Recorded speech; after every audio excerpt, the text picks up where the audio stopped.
Hello, everyone, and welcome back to another episode of Mormon Stories Podcast. I'm your host, John DeLynn. It is June 11th, 2024, and today is part 6 of our epic series covering Matthew Harris's book, Second Class Saints, Black Mormons, and the Struggle for Racial Equality.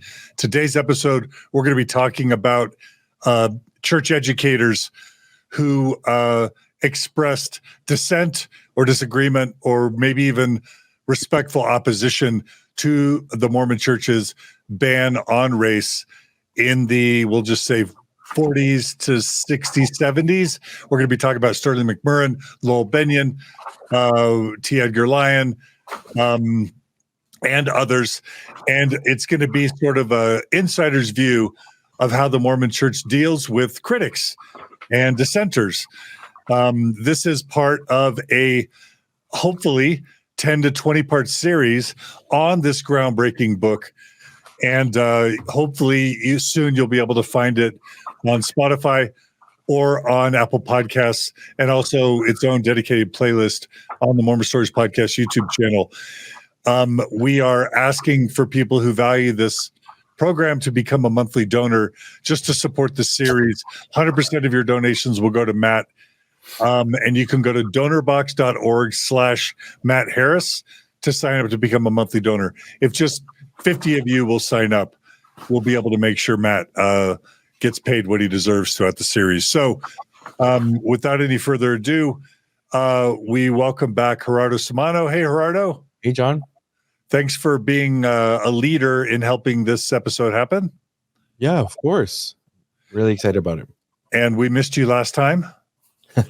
But you were at Lagoon, so I think you were excused. Yeah, for sure.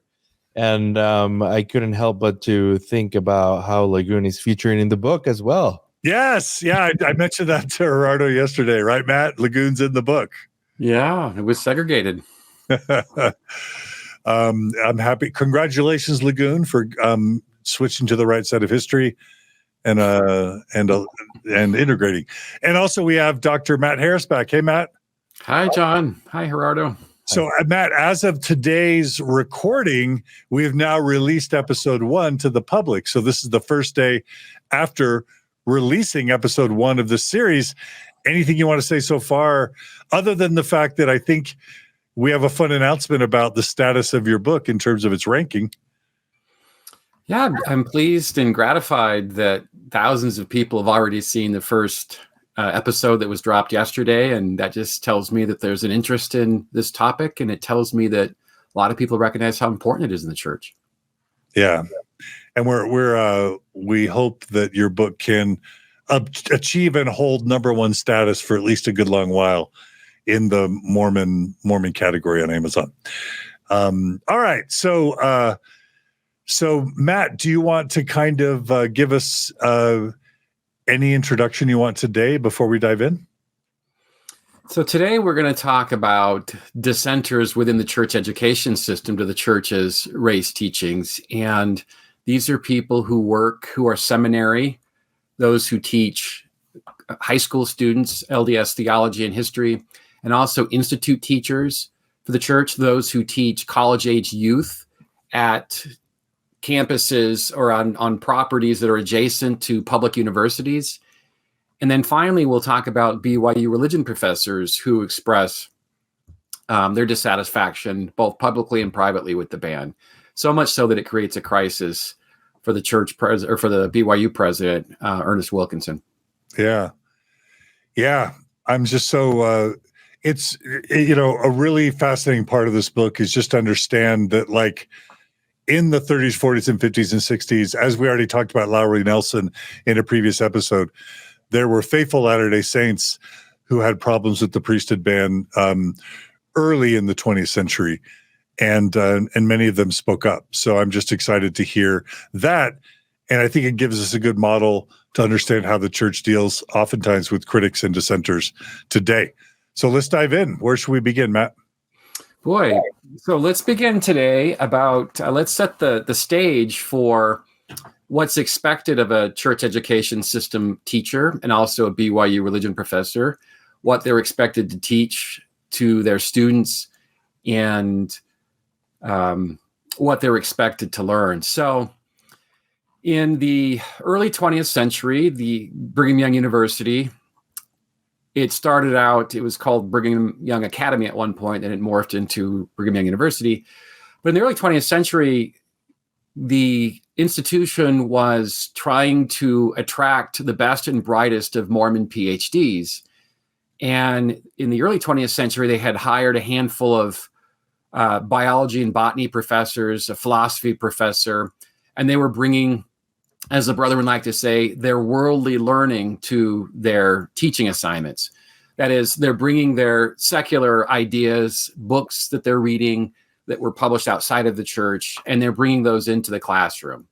I know that sounds silly for us to think today because this is a university, but in the early 20th century, I mean, this is an academy, an institution that's not very old. And the founding president, Carl Mazer, the guy who founded BYU, John, if you want to put that quote up, if you have it, but he has a wonderful quote that has been used over the years about the Carl Mazer quote. The Carl Mazer quote, yeah. Okay, tell me what the quote is, and I'll put it up. Oh, I'm sorry. I thought you had it up. That's okay. Oh, do I have it up?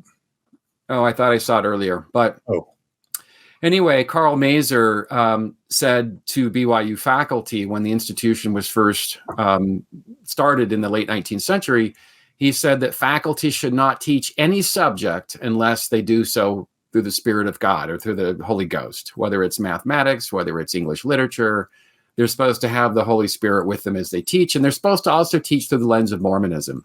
So that was a founding message of the president. And that became complicated in the 20th century when some of these Mormon professors from Mormon backgrounds, from pioneer stock, they start to bring their secular ideas into the academy, including evolution, including biblical criticism.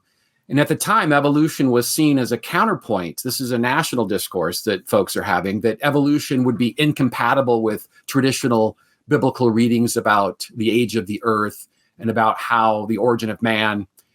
And with higher criticism, there was a movement coursing throughout a period we call modernity, where biblical scholars are starting to question the veracity of some of the literalist claims in the Bible. Did somebody really reside in the mouth of a fish for a few days? Did Jesus really take a couple of loaves of bread and feed the multitudes? Or are these better left understood as metaphorical or allegorical?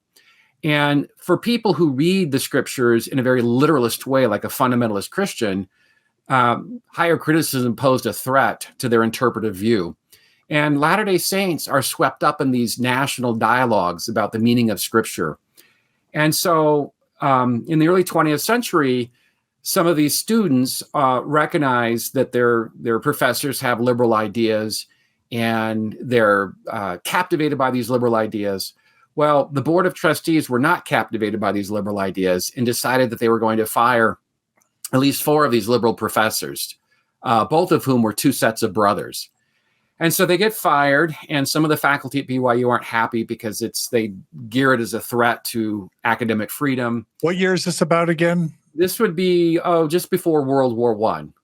And this would be evolution-based stuff? This would be evolution-based stuff. This would be biblical higher criticism-based stuff. Okay. And also it would be stuff that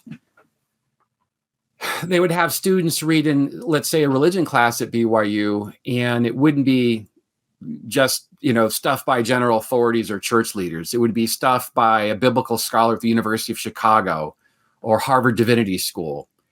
And I mean, one can imagine today that the BYU religion department would be allowing, stuff from the Harvard Divinity School to be used in their curriculum. So very progressive view about what education could be, at least among some of these BYU professors. And they learned early on that their views would not be tolerated. So they were dismissed.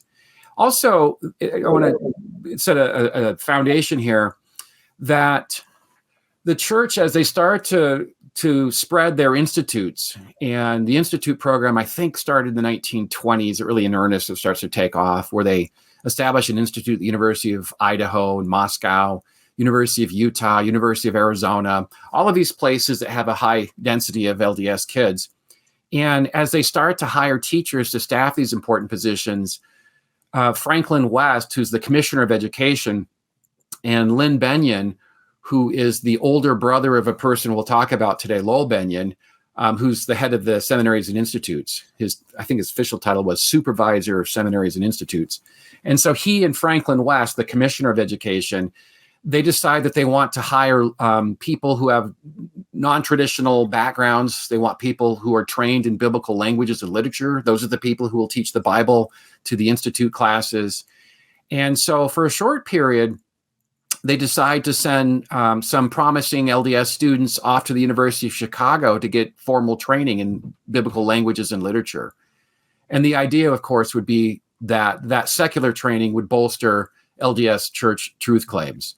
Well, it backfires. A number of the men that the church education system sends to the University of Chicago, one of the preeminent universities in the United States, it backfires because they're on the church dime. They're getting their graduate education paid for.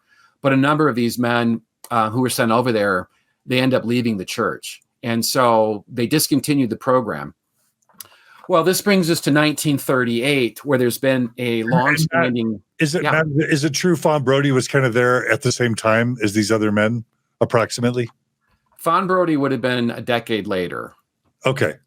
Yeah, she's there, I believe, and somebody will correct me if I'm wrong, but she's there in the early 40s. Okay. And these men are there in the 30s. Okay, so they would have been her predecessors. They would have been her predecessors, and she would not have hobnobbed with them. Okay, got it. Yeah, I mean, she was in, I think her master's degree was in English, and they were in the school of what they called Oriental Studies that time. Got it.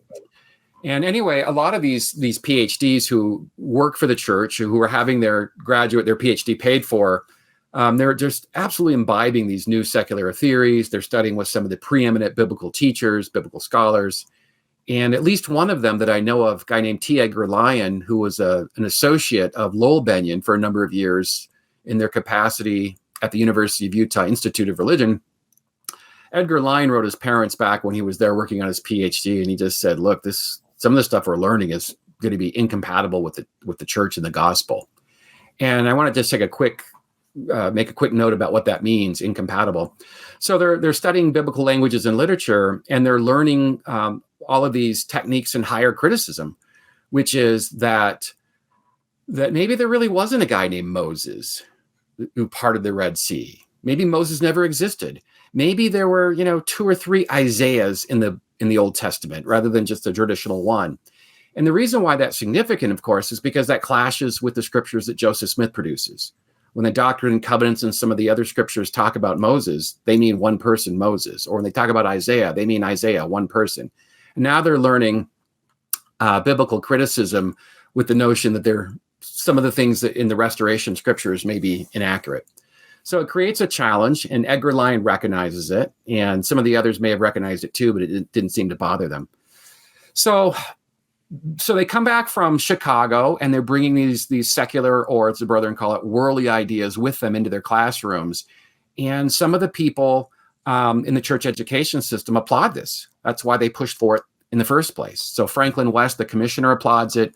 Lynn Bennion, who's the supervisor of the seminaries and institutes, Lowell's older brother, he applauds it.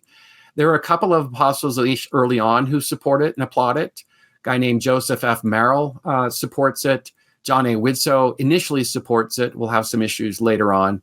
So it's popular, but on the other hand, there are a growing number of brethren within the quorum who adamantly oppose it. And these are the literalists in the hierarchy. Joseph Fielding Smith, who's not trained, does not have a graduate degree, but yet reads the scriptures literally. And he starts to feel threatened by these secular ideas coming into the church's seminaries and institutes, and also at BYU in the religion department. And more importantly, J. Reuben Clark of the governing First Presidency. He's the one that really, really lays down the gauntlet that the church needs to change lest members of the church, the youth of the church, leave the church. I want to share something, if I can, just quickly about a survey that was done. And if I can just turn to it quickly. While you're turning to it, I'm just going to share something personal. After my mission to Guatemala, I had my first real faith crisis because of stuff that happened on my mission. And I went to the David M. Kennedy building to try and get advisement on whether or not I should minor or major in international relations. And Professor Ted Lyon, received me there, told me about the honors program at BYU, about honors colloquium at BYU, and I ended up forging a multi-year close friendship with Ted Lyon, who was the son of T. Edgar Lyon. And when I took Ted Lyon's honors colloquium at BYU, he taught those very same subjects about evolution, about the age of the earth, about the flood, about reproductive rights. And you could argue there would be no Mormon stories without Ted Lyon, son of T. Edgar Lyon. So I just had to share that while you were finding your yes, your stuff. The apple doesn't fall too far from the tree. Ted Lyon wrote T. Edgar Lyon's biography, as I understand it. He did, and it's BYU Studies published it. Yeah, and it's a fine book. Yeah. All right. So Joseph Fielding Smith and J. Reuben Clark are behind this idea that the church needs to purge itself of these outside worldly influences, that the church education system teachers and the BYU religion faculty, that they ought not to go to Chicago anymore, especially on the church's dime. And one of the things that's driving this orthodoxy between Smith and Clark is a survey that was done, I think in the 1930s. I need to nail down the date, but there was a survey that was done among BYU students. And we only know about this survey because one of the participants had published the survey in the 1970s.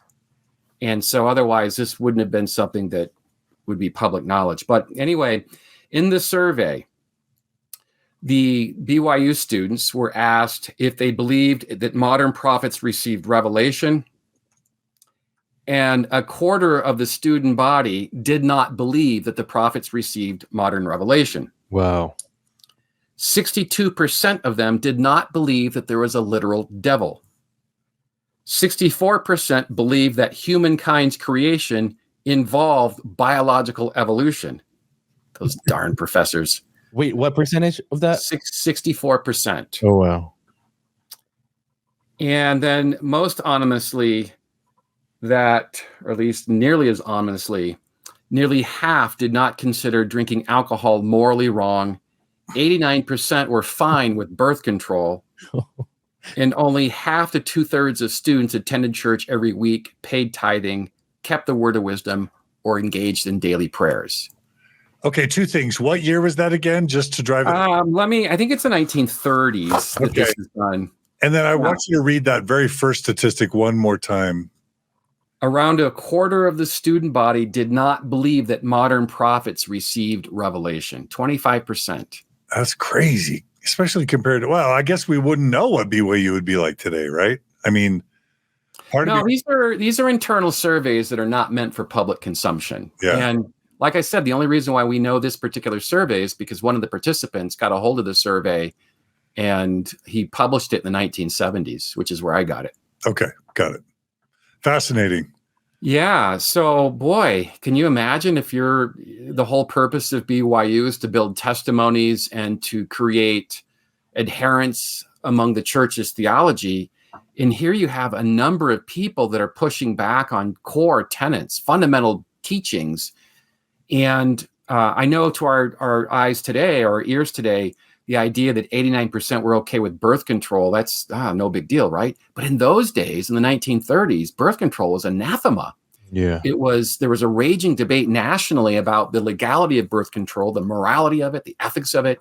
And the idea would be, of course, that if you were using birth control to curtail your children within a marriage, that somehow you were putting limits on God's grace, that if God wanted to bless you with a child, that you ought not to tamper with that. There was also a belief, of course, that it would lead to promiscuity and immorality, that youth would have sex gratuitously without any consequences if birth control was permitted. And it wasn't until 1965, just to give listeners a sense of this, it wasn't until 1965 where the U.S. Supreme Court said that birth control is okay, that the government has no compelling interest to prohibit a married couple from exercising control over their own bodies and reproductive capacities. So this is really startling. And one can imagine that when Joseph Fielding Smith and Reuben Clark read this, I mean, the alarm bells went off. And they immediately start to blame it on these secular liberal professors who are on the church dime, these people coming back from Chicago armed with their PhDs and their new worldly learning. So they began to purge a lot of these teachers from the church education system ranks. And they will set a tone that is still with the church today. And the foundation for this new purging begins in 1938 in a beautiful place of the world called Aspen Grove. It's in Provo, Utah. I'm sure John and Gerardo, if you guys, I know you've probably been. If people have been to Provo, especially BYU students, they'll have been to this beautiful location. And it's nestled on a little mountaintop. It overlooks Utah County. The LDS Church owns a sizable chunk of acreage up there, as does Robert Redford, the great Hollywood actor and movie producer. So there's a ski slope there for people who ski, and mountain bike. So it's a beautiful area. And for a few summers in the 1930s, the church education system employees would meet there in these fireside capacities. And they would receive instruction from the brethren in Salt Lake about the gospel, about church teachings, and even incredulously, they would invite a couple of 3 professors from the University of Chicago to talk about biblical scholarship.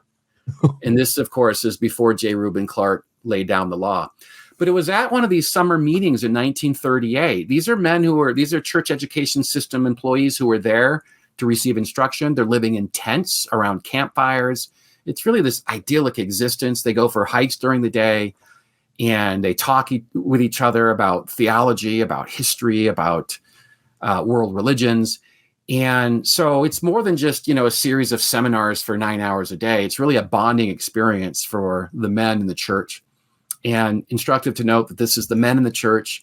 Women at this time were not permitted to teach in the church education system. That would come decades later.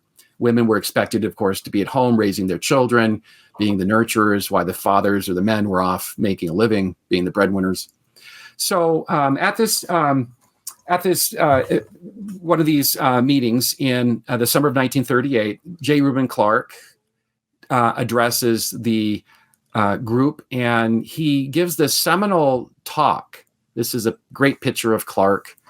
You've already talked about his background, I think, in a previous episode. Is there anything we want to say about his background, or do you think we've already covered it? Yeah, no, I think I've talked about him, but just briefly, he's not a very good speaker, but he's a brilliant man, and he's the one that will lay down this idea of doctrinal orthodoxy. He's a lawyer by training, and people really, really respect him. In fact, the brethren are not supposed to have acolytes, but J. Reuben Clark has followers among the 12 that people call themselves Clark men, or in some cases they would call themselves McKay men after his associate David O. McKay. So he's an attorney, right? Am I right about? Okay. Yeah, he's an attorney, works in the Woodrow Wilson administration. Noted in a previous episode that he wasn't active in the church when he was called into the governing first presidency in 1933, but Heber J. Grant called him in because he wanted to use Clark's considerable influence to get the church into Mexico, where Clark had been a one-time ambassador. So really a gifted man, and Clark had recognized his experience. Also, something I didn't say last hour is that Clark was a counselor to Heber J. Grant and to George Albert Smith, and both of those men fell ill during the latter part of their administrations, and it was Reuben Clark running the church when these two men fell ill. And then when David O. McKay was ordained the church president in 1952, he dropped Reuben Clark as the first counselor, even though he had been the de facto church president for the previous several years, dropped him as the counselor to number 2, and David O. McKay put Stephen L. Richards, his good friend, in as number 1. And of course, it crushed Clark because he was a proud man and he was essentially demoted. And when this happened, the apostles were absolutely horrified because they didn't see it coming, and they thought it was disrespectful to do that to a powerful person like Clark, who had been running the church. So he's not an ordinary person. He has enormous influence. And so when he gave this talk in the summer of 1938 called the chartered course of the church and education, it really, really turned a lot of heads. And maybe we can talk about a few of the most salient passages from this seminal talk now. Yeah. Okay. So I'll pull up a version of it just to give people a view of at least one edition of it. Here's kind of the blue, the church font, and the blue kind of a global map of this kind of published by the church. Again, the charter course of the church and education. They call it the church. President J. Reuben Clark, Aspen Grove, August 8th, 1938. And then I'll just jump forward to just a few excerpts. This PDF is about 18 pages long, so we're not going to be reading all of it, but I'll just read a few excerpts. So, no teacher who does not have a real testimony of the truth of the gospel as revealed to and believed by the Latter-day Saints, and a testimony of the sonship and messiahship of Jesus and of the divine mission of Joseph Smith, including in all its reality, the first vision, has any place in the church school system. If there be any such, and I hope and pray there are none, he should at once resign. If the commissioner knows of any such and he does not resign, the commissioner should request his resignation. The first presidency expect this pruning to be made. Now, right off, a couple things. This would indicate that there were already people that didn't believe in the reality of the first vision, of the divine mission of Joseph Smith, in the sonship and messiahship of Jesus, etc.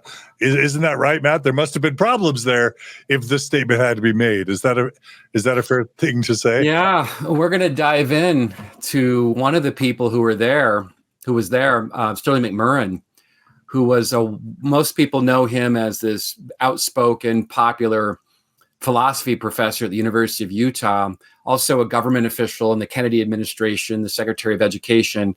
McMurrin was also an United States envoy to Iran in 1959. Dwight Eisenhower appointed him. And his grandfather was Joseph McMurrin, who was one of the presidents of the powerful First Quorum of the 70, which had, in those days, in the mid-20th century, had authority equal to that of the Quorum of the 12.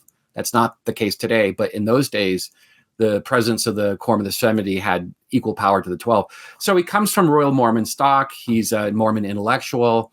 And when he was hired, we'll come back to this talk in just a sec, but just a quick story about McMurrin. When he was hired, when he finished his master's degree, he was recruited by Apostle Merrill and Franklin West, the commissioner, to teach for the church's Seminary Institutes program.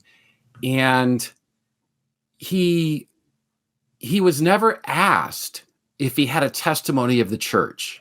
He was never asked if he believed in the first vision. He was never asked if he believed in the Trinity. And so later on, he would say, if they asked me, I would have had to have been honest that I didn't believe in any of it. But they didn't ask, so I didn't volunteer it.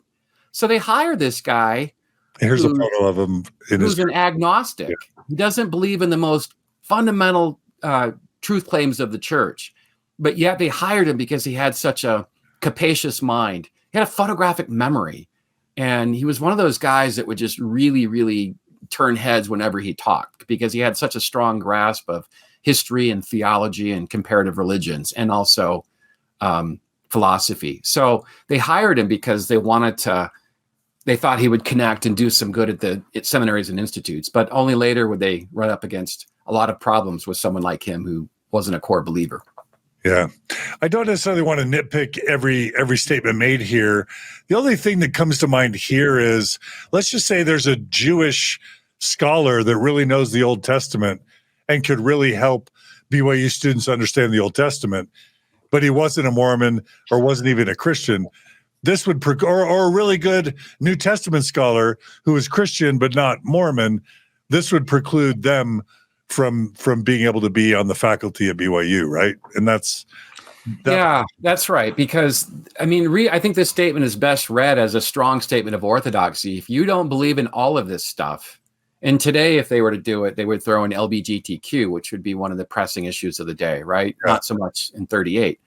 But if you don't believe in any of this stuff, these core principles, we don't really care what you know about comparative Christianity or world religion. It doesn't matter. Yeah. You need to be focused on the core truth claims. Or biology, right? Or chemistry or geology, right? That's exactly right. And so what you're seeing here is that Reuben Clark's laying down the law that people like Sterling McMurrin don't have a place in the church. So if Stephen Hawking wanted to come to BYU to teach physics, they'd say, no, thank you. Well, in 38, they would. Yeah. Today, of course, that's not the case. As long as you don't, criticize the church, you can teach whatever secular theory you want. Okay. A couple more quotes. The successful seminary or institute teacher must also possess another of the rare and valuable elements of character, a twin brother of moral courage and often mistaken for it. I mean intellectual courage, the courage to affirm principles, beliefs, and faith that may not always be considered as harmonizing with such knowledge, scientific or otherwise, as the teacher or his educational colleagues may believe they possess. Okay, anything you want to say about that, Matt, before I go to a couple more?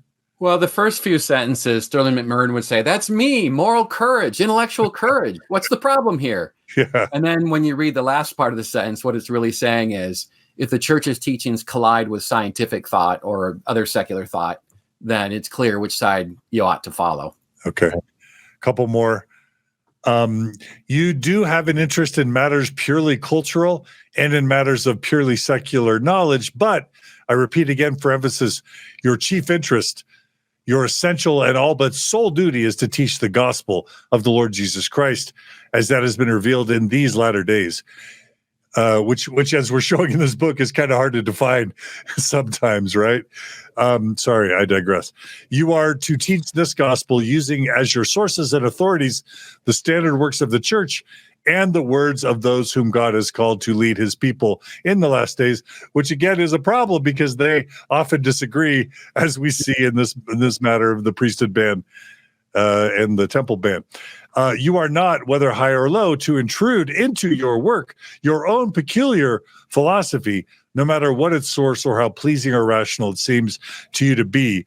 To do so would be to have as many different churches as we have seminaries, and that is chaos. Last paragraph. You are not, whether high or low, to change the doctrines of the church or to modify them as they are declared by and in the standard works of the church, and by those whose authority it is to declare the mind and will of the Lord to the church. The Lord has declared that he is, quote, the same yesterday, today, and forever. And I'm just going to know, Matt, I've been bringing this up a lot. It's one thing for men to make mistakes, but here is a perfect example. They're not claiming just to be men. They're claiming to be men who declare the mind and will of Jesus Christ himself. And that's a whole different standard that invites a whole another standard of scrutiny when they claim to be voicing the will and mind of Jesus Christ. Well, I mean, for a lot of Latter-day Saints, I think that's the case, because when it comes to issues of race and culture and civil rights, question I hear often is, why didn't the church lead the way? Why were they not at the vanguard of all of this, of these progressive changes leading to racial equality? Why are they always bringing up the rear? And those are faith questions, that I don't typically delve into in my professional work. But my response is usually that, their culture influences them. And I think I seek to understand people. I'm not so much interested in criticizing people as understanding them. And one of the things I point out in my book is that, what do you expect? A lot of these guys are from Utah and Idaho. They did not grow up around people of color. And most of their views towards African Americans, for instance, were governed by an all-white media in the 20th century, essentially an all-white media, and also governed by instances when they left Utah and they went to, say, New York City or anywhere else, and they rubbed shoulders against African Americans, and they felt profoundly uncomfortable because they'd never been around them. And so those are the things that interest me. Also what they read. What are you reading? And so a little surprised that some of the brethren are not, a lot of the brethren are not racially progressive because they've never been exposed to that sort of thing. And they've never known Black people that would lead them to be sympathetic to some of those to a number of the injustices that they're faced with in the 20th century. Right. Okay, so he gives this talk, and what comes next? Well, there's a great purging. There's the wheat from the chaff, right? Or the wheat from the tares. And people like Sterling McMurrin recognize that they don't have a home in the church education system. And for those who don't, McMurrin's case, he was working on his PhD in philosophy at this point. So his bachelor's degree was in political science at the University of Utah, stayed on for a master's in history, and then he decided to work for the church. And then he realized after this talk he couldn't stay. And he had been working on a PhD at that point at the University of Southern California in philosophy. And so he decides to work on his PhD full time. And it's then that he would come back to Utah and accept a position in the philosophy department at the University of Utah. And the same institution that was experiencing the same challenges with modernity as BYU did. The U had been purging some of their faculty in the early 20th century when it was deemed by the president that they were an LDS president, I might add. They were being too racially or too progressive with evolution and some of these other secular ideas. So McMurrin, he calls himself a good heretic. He's not a believer. He makes it clear, I don't believe in the Book of Mormon. This whole idea that there were golden plates, that's nonsense. I don't believe in the first vision. I don't believe in the divinity of the scriptures. I mean, to a good Latter-day Saint, this is like, wow, you're ripping the entire rug out from under our feet. But McMurrin is a good heretic, as he calls himself, because he identifies as a cultural Mormon. And what's hard for people to understand is how loyal he was to the church, even though he was a critic. In fact, in 1952, let's talk about the swearing elders now. There was an organization of free-thinking Mormon scholars that he had founded with his colleague, a guy named Bill Mulder, who taught in the English department at the University of Utah. And McMurrin and Mulder formed a group called the Swearing Elders. It's a group of intellectuals from not just the University of Utah, but from Weber State, from Utah State, from members of the church education system. Here's a great picture. So this is from Sunstone Magazine, and it's kind of like caricatures, right? Yes. And it's got a photo of Lowell Bennion, of Jay Adamson. I don't know who that third person is. Is that the third person? Let's see. So the first person, of course, is Lowell Bennion. The second one is a guy named Jack Adamson, who was an English professor at the U, served a mission under Hugh B. Brown's leadership in the late 1930s in England. The third guy, I don't see a name, not sure. The fourth guy is Waldemar Reed, who was a professor of philosophy at the U, who was one of Sterling McMurrin's teachers. He was also a free-thinking Mormon who came to disbelieve the veracity of the church's truth claims, but it was also a huge influence on McMurrin. Then you've got O.C. Tanner here, the great philanthropist. For your audience who've been to Utah, if you've come across Tanner Jewelry, that business. Tanner was a lawyer by training, although he never practiced the law. And he was one of those guys that was very cerebral, enrolled in a philosophy master's program at Stanford, and then finished that degree, then enrolled in a PhD program in philosophy at Stanford, finished most of the degree requirements, but decided that it was time to return to Utah. And so he took a job teaching philosophy at the University of Utah, despite not having finished his PhD. He was close friends with Gordon Hinckley. And he was also close friends with John A. Widsoe and Joseph F. Merrill. So early in his career, he decided that Mormonism wasn't for him. He had doubts about its truth claims, although he was never public about his criticisms. And so anyway, he was one of the ones that would help to protect Sterling McMurrin, who was very vocal in his criticisms of the church, despite being a loyal Mormon in many ways. He would always criticize the church when he felt that it needed to be criticized. And it was Tanner who would sort of come to his aid when some of the leaders wanted to excommunicate him. And so before I get to that, I want to just talk about the swearing elders now, about what they were, who attended, and how the church leaders responded. And the church has always been squeamish about intellectuals meeting and talking about the church and doctrine and philosophy. And even to this day, the church is not keen on saints meeting and sharing ideas and literature, because obviously it could lead to unwanted conclusions. And in the early 1950s, over a period of, I think, about 3 years, the group, the Swearing Elders, met on the campus of the University of Utah, and they had sent out invites to anybody, the who's who of the church education system, including Hugh Nibley, the great church apologist at BYU. And a number of people showed up, including Lowell Bennion, who worked for the church. Edgar Lyon showed up. And of course, McMurrin was there. Bill Mulder was there, who helped to found it. A guy named Brig Madsen, who taught history at the University of Utah, was there. Did you say that Hugh B. Brown? Sorry, not Hugh B. Brown. Brig Madsen. Okay, and Nibley showed up? Hugh Nibley did not want to be associated with the group. He was a loyal guy. Okay. And they called them the Swearing Elders for a reason. And so Nibley didn't want to be associated with them, but it's telling that Lowell Bennion and Edgar Lyon and a guy named George Boyd, who taught at the Institute at the University of Southern California, he was Apostle Spencer W. Kimball's brother-in-law. So when he was in town, he made it a point of going to the meetings. And Lowry Nelson would fly in from the University of Minnesota and attend the meetings. You can imagine this was right up Lowry Nelson's alley.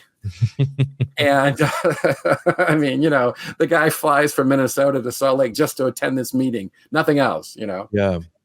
And then Del Morgan, the great Western writer, will show up. Bernard DeVoto will show up a time or two. And I'm certain that Fawn Brody, that would have been interesting. I don't have any evidence that she attended, because she was not living in Salt Lake at the time. And it would have been interesting as a woman. She would have been the only woman, as far as I know, who showed up.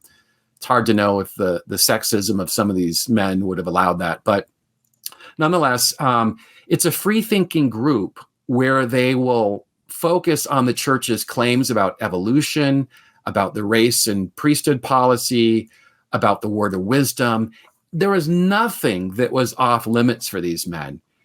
And as word got out that these men were meeting at the University of Utah, some of the brethren from down the hill, so at church headquarters is down the hill from the University of Utah. So some of the brethren from church headquarters down the hill decided that they would attend some meetings. And one of the people who attended was Apostle Adam S. Bennion. And it was to the Swearing Elders where he broke the news about the secret committee that he was chairing, and that he shared the results of their secret committee with the Swearing Elders, that there was no scriptural justification for the ban, that it was based more on a policy than a practice than it was on any revealed doctrine. And this, of course, was alarming for many of these men, many of whom would go on and record in their diaries about that meeting, what they had experienced. And of course, I cite all this in my book. I just want to say, this is just sounds crazy to me. Like, just thinking about something like this happening today, where, a bunch of intellectuals are gathering together to discuss things about issues with LDS doctrine, and then an apostle shows up, and not only shows up to just listen, but then is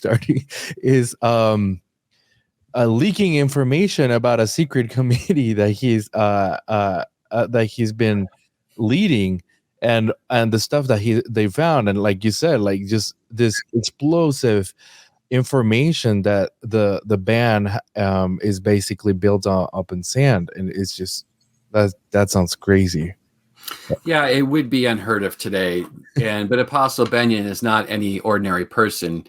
He is a PhD himself, so he feels an intellectual affinity with these scholars and thinkers.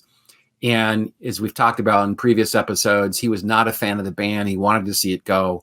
So he felt no compunction about sharing this private report with these men.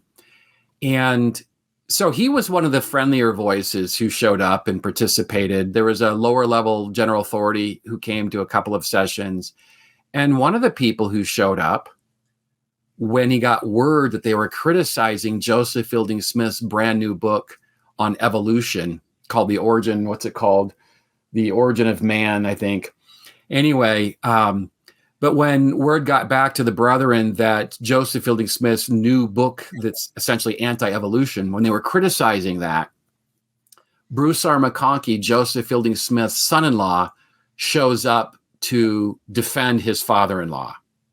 Now, this is an interesting thing. Just pause for a moment, which is that you have a member of the first quorum in the 70s. So Elder McConkie had not risen to the quorum of the 12 yet. That'll come in the early 70s. Right now, he's just a lower-ranking general authority. He'd been in the quorum since, I think, 46. So, a handful of years. And he's a big man. He's 6'5" tall. He's got unusually large hands and feet. He wears a short haircut. It looks like it's a crew cut, as they would say in those days. And he's trained in the law, but he's very overbearing. Those who knew him as somebody who was very overbearing. I met him before. I remember when I was a youth, we were at a regional conference in Maine. And in those days, we didn't have a facility to accommodate a tri-stake meeting. And so they rented the auditorium at a local high school. And I think I was 13 or 14 at the time. And I was asked to speak. I was the designated youth speaker for this massive gathering of Latter-day Saints. And I was absolutely terrified to speak as a young 13-year-old. Wow. But I was even more terrified when all 6'5" of Bruce McConkie was sitting right next to me. And I remember thinking when I shook his hand, I mean, of course I'm 13, so my hands were not fully developed, but I remember shaking his hand. His hand just sort of dwarfed mine. And I remember sitting next to him and I saw these massive wingtip loafers that just looked like skis. So he was a very intimidating man, and he was very nice to me afterwards. What's he going to say? You got the doctrine wrong, young man. I mean, so he was very cordial to me, which I appreciated, put me at ease. But Bruce McConkie was there, and he was known to call the saints to repentance. He was known to really extrapolate on controversial teachings and teach them as though they had been settled in the church, when in fact they had not been. And when he would advance these kinds of doctrinal points, he was usually quoting his father-in-law. He was quoting Brigham Young and, of course, the founding prophet Joseph Smith. The authorities he never quoted because he didn't like them. Neither did his father-in-law. He never quoted Widsoe, rarely quoted B.H. Roberts, and certainly did not quote James Talmage. He had too much of Victorian America in him. So McConkie and Smith did not like Widsoe, and especially James Talmage, and never quoted them, even though they were very popular at the time. Interesting. Well, anyway, what's that? Interesting. Yeah, with that aside, that also speaks to why Elder McConkie was so adamant in producing a multi-volume series on the Messiah, because he thought that the Jesus the Christ, this famous text that missionaries, including myself, had to read on our missions.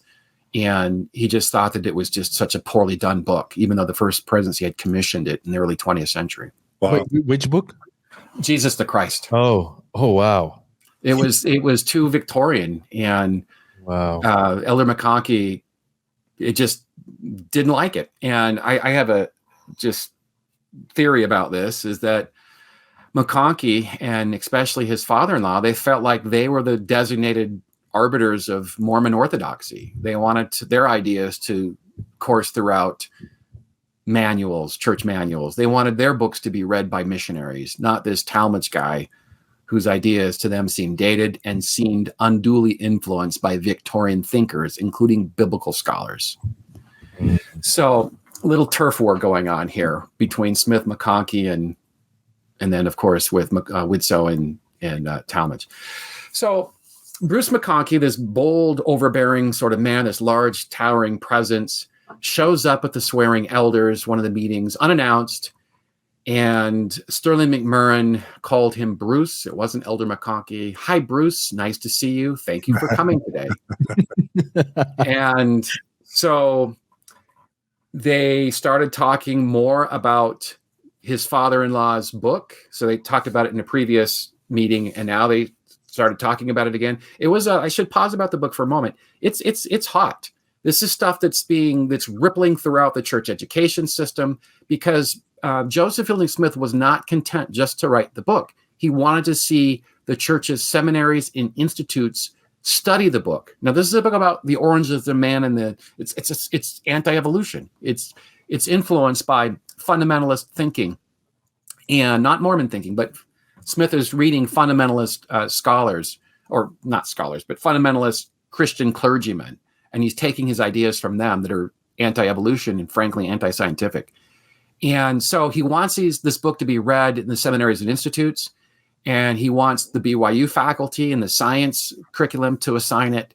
And there's a number of people who are predisposed to scientific thought. They don't like the book, and they speak out against it, including a whole host of church education system employees. And they'll meet with President McKay in private and express their reservations about the book. It's not scholarly. It's not scientific. Since when does the church advance something like this? And President McKay will listen to these church seminary people, including George Boyd, Spencer Kimball's brother-in-law, who's one of the people who complain, meet with the president and complain. And he listens to them and puts the kibosh on Smith's anti-evolution book as being published. Thank you. A Man and His Origin and Destiny, puts the kibosh on the church employees studying it. And when word gets back to Smith that it's the church president who says, no, we're not going to study this, it creates a long-standing rift between these two men that will take decades to heal. And I want to say one last thing about this before we get back to the swearing elders.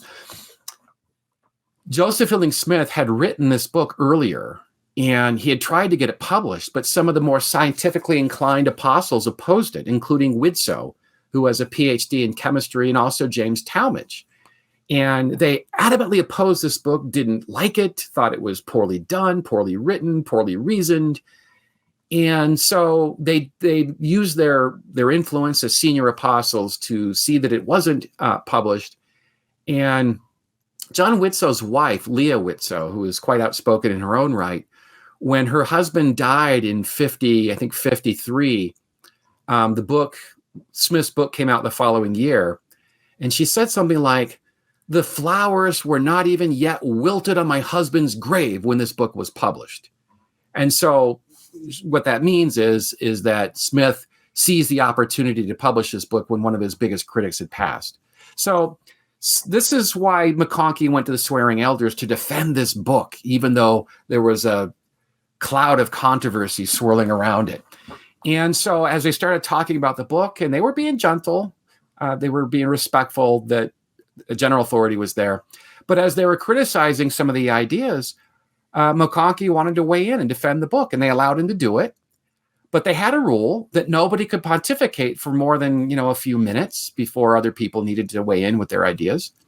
And when Sterling McMurrin, the convener of the meeting, when he told Bruce, he said, "Bruce, your time is up," McConkie just ignored him and kept talking.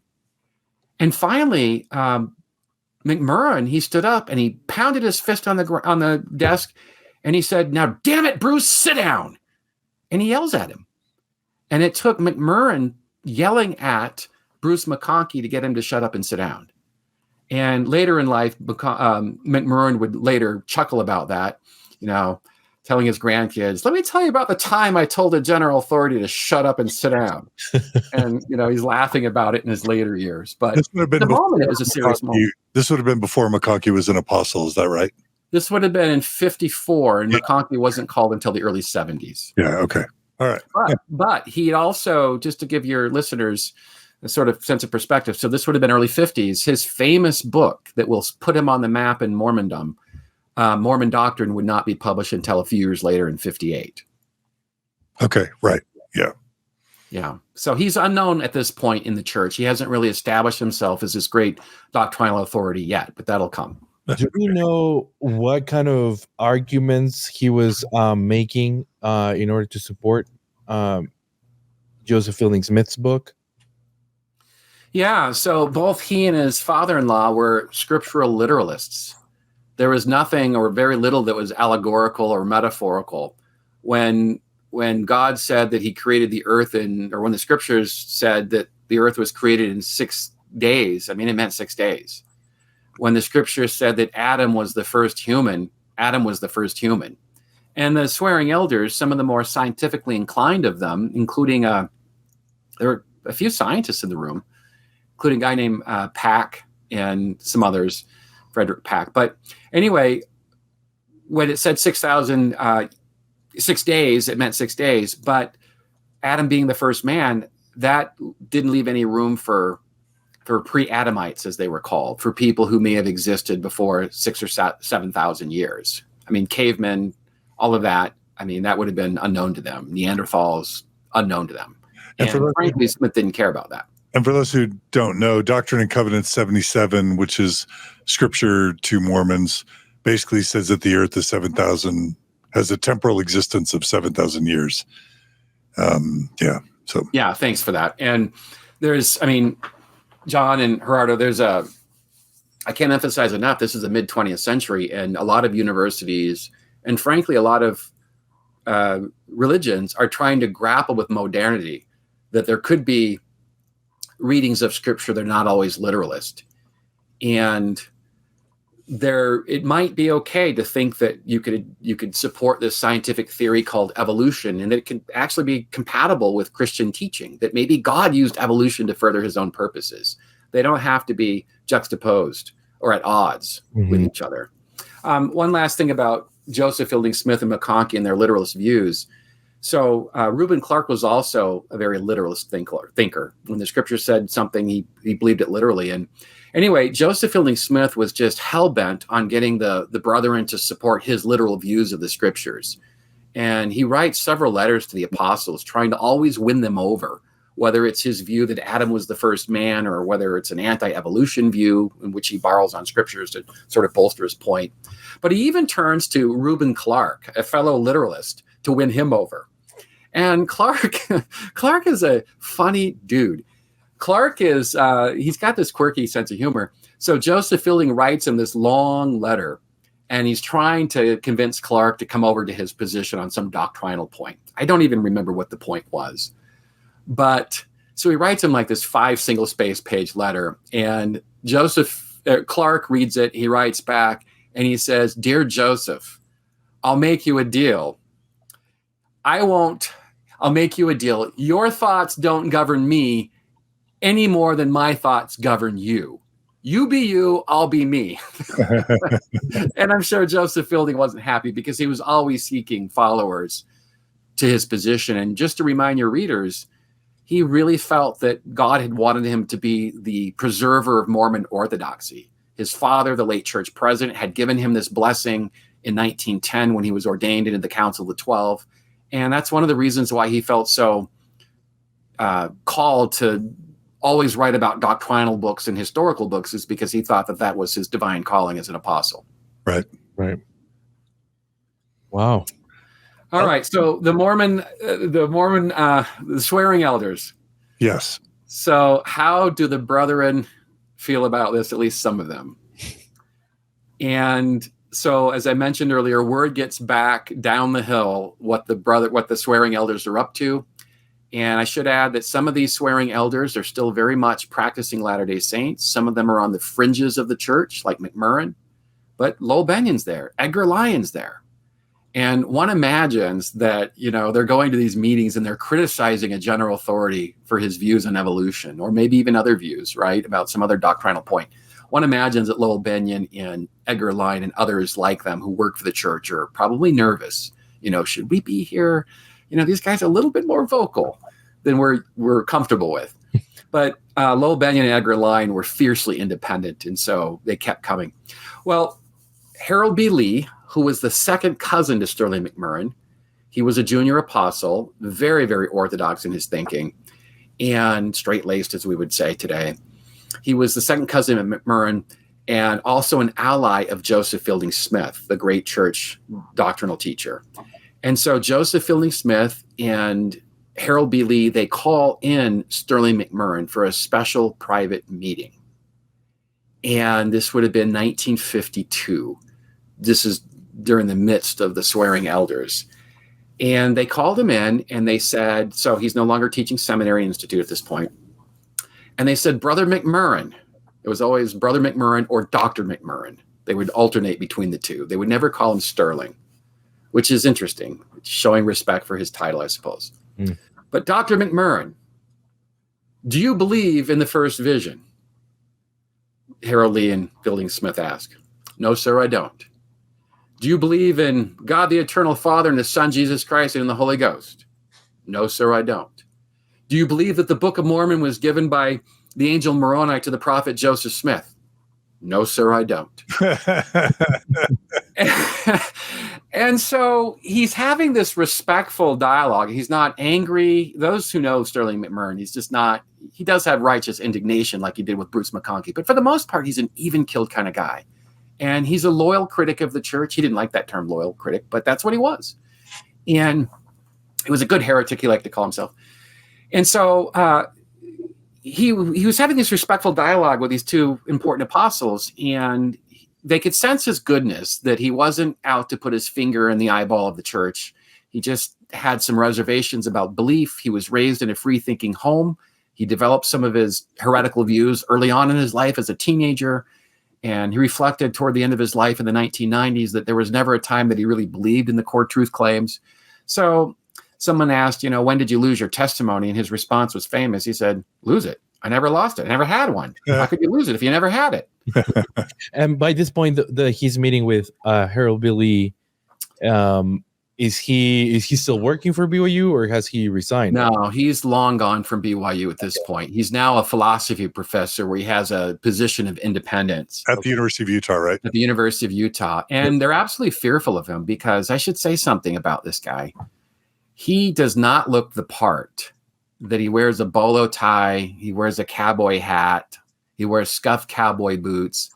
His credentials are impeccable. Not only does he get his PhD at the University of Southern California and studies with an eminent philosophy professor, but he also does postgraduate work at the Union Theological Seminary, at Columbia University, spent some time at Princeton. I mean, this guy is developing this reputation, and also he's got a photographic memory.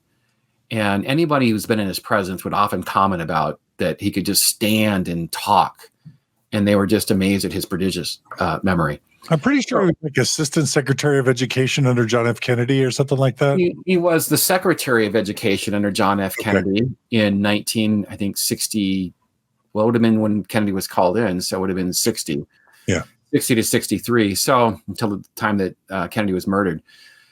And then before that, Dwight Eisenhower called him in to be the United States envoy to Iran in, I think, 58, 59. So he's got this reputation, and he's not just a philosophy professor at the U. He would later rise to become the dean of the College of Liberal Arts and Sciences, becomes the academic vice president, the provost.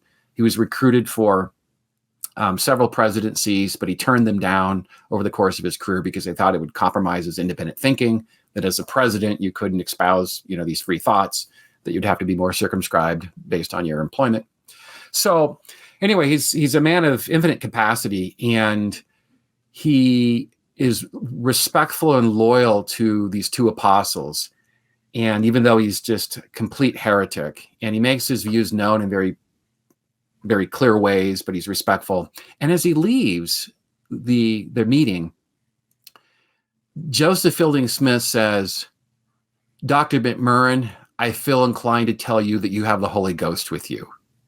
And McMurrin turns to this important church authority, and he says, President Smith, I think you're much too generous with me. And that's how this meeting ends, is by telling this heretic that he's got the Holy Ghost with him. And anyway, but here's what happens next this is interesting, is that Joseph Fielding Smith and Harold Lee are absolutely terrified of the damage that someone like Sterling McMurrin could do. They're really afraid that a free-thinking person like him and other swearing elders with positions of authority over LDS youth could really damage their testimonies. And so word gets out to Sterling McMurrin's bishop that he's to hold a church court over McMurrin and excommunicate him. And Smith tells the bishop, just ask him about some of his core beliefs, and you'll know why he needs to be excommunicated. Wow. In other words, just ask him and he'll tell you all of his heresies. He won't hold back. And so the bishop contacts McMurrin and says, hey, I'm instructed to hold a church court over you for your heresies. And the bishop says to Brother McMurrin, he says, but the problem is we can't find any witnesses who could attest to your heresies. Do you have any witnesses who could attest to your heresies? And McMurrin says, yeah, I do. Apostle Lee and Apostle Smith. And so he tells him that, you'll have to call in the two apostles. In the meantime, Obert Tanner, one of McMurrin's close friends, who's also close friends with Apostle Merrill. Obert Tanner is a huge advocate of independent thought and thought that it was absolutely wrong to excommunicate somebody, not because of something they had done, a sin they had committed, but because of a thought that they had held. And so Obert C. Tanner reaches out to Apostle Merrill and says, can you contact the President McKay, and let them know that they're about ready to cut off your friend McMurrin? And can you have him intervene? And when President McKay gets word that these two apostles are going to excommunicate Sterling McMurrin, he told Apostle Merrill, and he would later tell Sterling McMurrin directly, if they hold a church court over you, let the bishop know that I will be there as the first witness on your behalf, the church president. So in my mind's eye, I've got this interesting scenario where, Apostle Smith and Apostle, Lee show up saying, excommunicate him, he's a heretic. And then you've got the church president saying, no, he's not. Keep him in the church. We need him. Wow. And so that's what's going on. And later on, David Lawrence McKay, President McKay's son, said something really fascinating. He said, for a number of years, my father kept McMurrin in the church when they tried to excommunicate him. They meaning Smith and Lee. So it wasn't just the first time they tried. My father kept him in the church. And the phraseology that David Lawrence used was, my father put his arms around McMurrin, figuratively speaking, and shielded him from these two outspoken apostles. And McMurrin is the kind of guy that didn't hold grudges. And when he was told in 1972 at Joseph Fielding Smith's passing at the age of 95, when he was learned that this aging apostle had passed away, he wept. He said, I couldn't control myself. I wept. And the reason why I wept is not because we agreed with anything theologically, but because Joseph Fielding Smith was always a straight shooter. He was always honest and sincere in his convictions and always gave me a space to talk to him. And he said, I never felt that way about Mark E. Peterson and Harold Lee, two other apostles who didn't seem to share the same respect that McMurrin had for Joseph Fielding. So anyway, that's the kind of where we're at now in this story, is that there's a bunch of intellectuals who are posing a threat to the youth of the church, none more so than the priesthood ban. Yeah. Do we want to talk about Lowell Bennion? Because I think we've talked about him in previous episodes. We talked about the report, right? Anything else that you want? Because I think he's going to be another important figure as well. Yeah, let's talk about Lowell Bennion now. And Lowell Bennion is, as I noted earlier, Lowell Bennion works for the church. He has a strong testimony of the church. I noted in a previous episode that Lowell Bennion is friends with some of the apostles, that his belief of religion and theology was supposed to make people be better people, be racially inclusive. And if it didn't help people become better people, he thought it was poor theology. And that's how he read Mormon scriptures. And that's one of the reasons why he became friends with general authorities who thought like him, like Hugh B. Brown. They developed an affinity. Lowell Bennion had been working for the church since the 1930s as an institute professor. His PhD was in sociology. He went overseas from Germany, and Apostle Widsoe had helped him become employed in the church education system. His older brother, Lynn Bennion, as I mentioned, was the supervisor of the seminaries and institutes. And Lowell's father, Milton Bennion, named after the great English poet, was a prominent educator, trained at Columbia. So Lowell Bennion grew up in a very educated home, was taught to really read texts critically, to ask important questions. And even though he was always loyal to the church and had a testimony, it really gnawed at him that the ban seemed to stymie the brotherhood of the races, as he put it.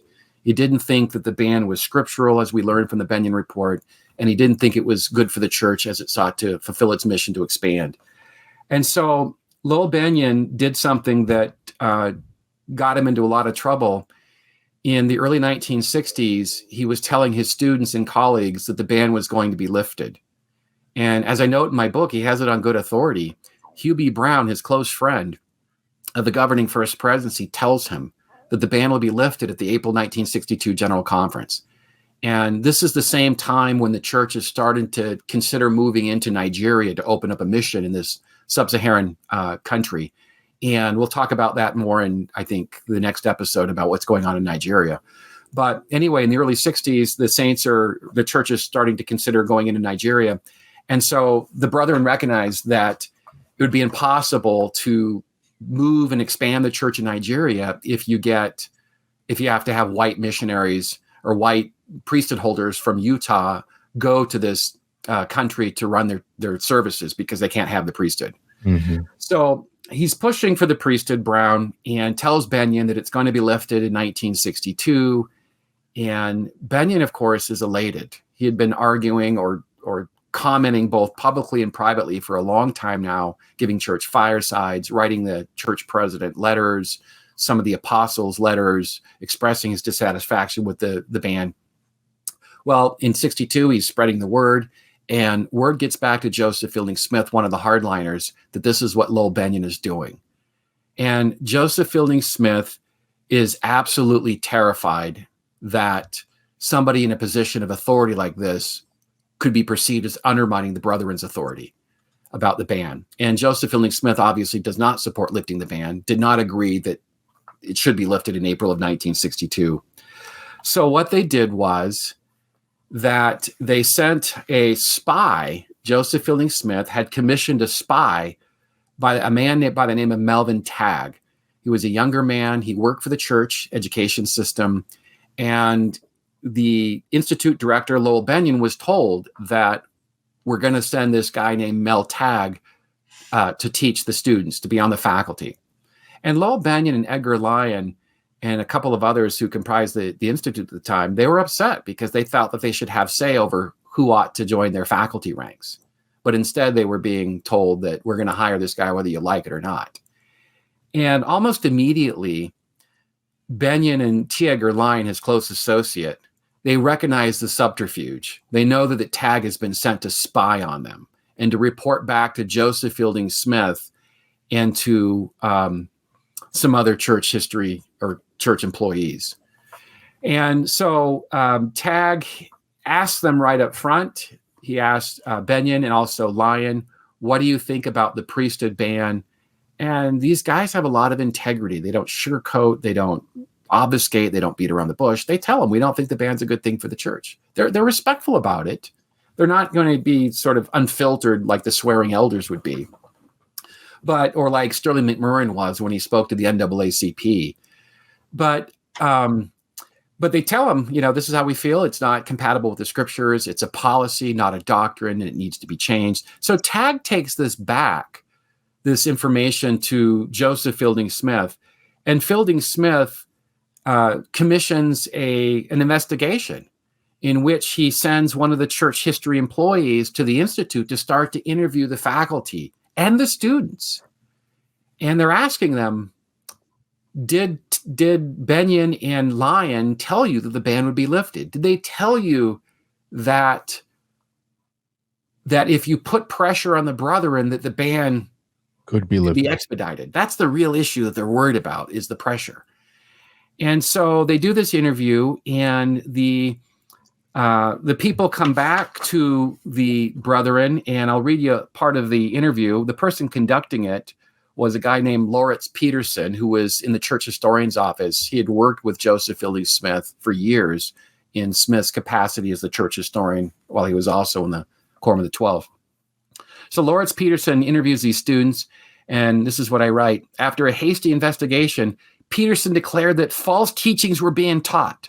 The church was being attacked from within, end quote. And he also identified the culprits as not only Bennion and Lyon, but also their colleague Albert Payne, who complained at a recent faculty meeting that, quote, by denying the priesthood to the Negro, we discriminate against the colored race, close quote. So they take this back to the Joseph Fielding Smith, and they talk about that they're talking about Mormon racial teachings being racist, and that social pressure could influence the brethren.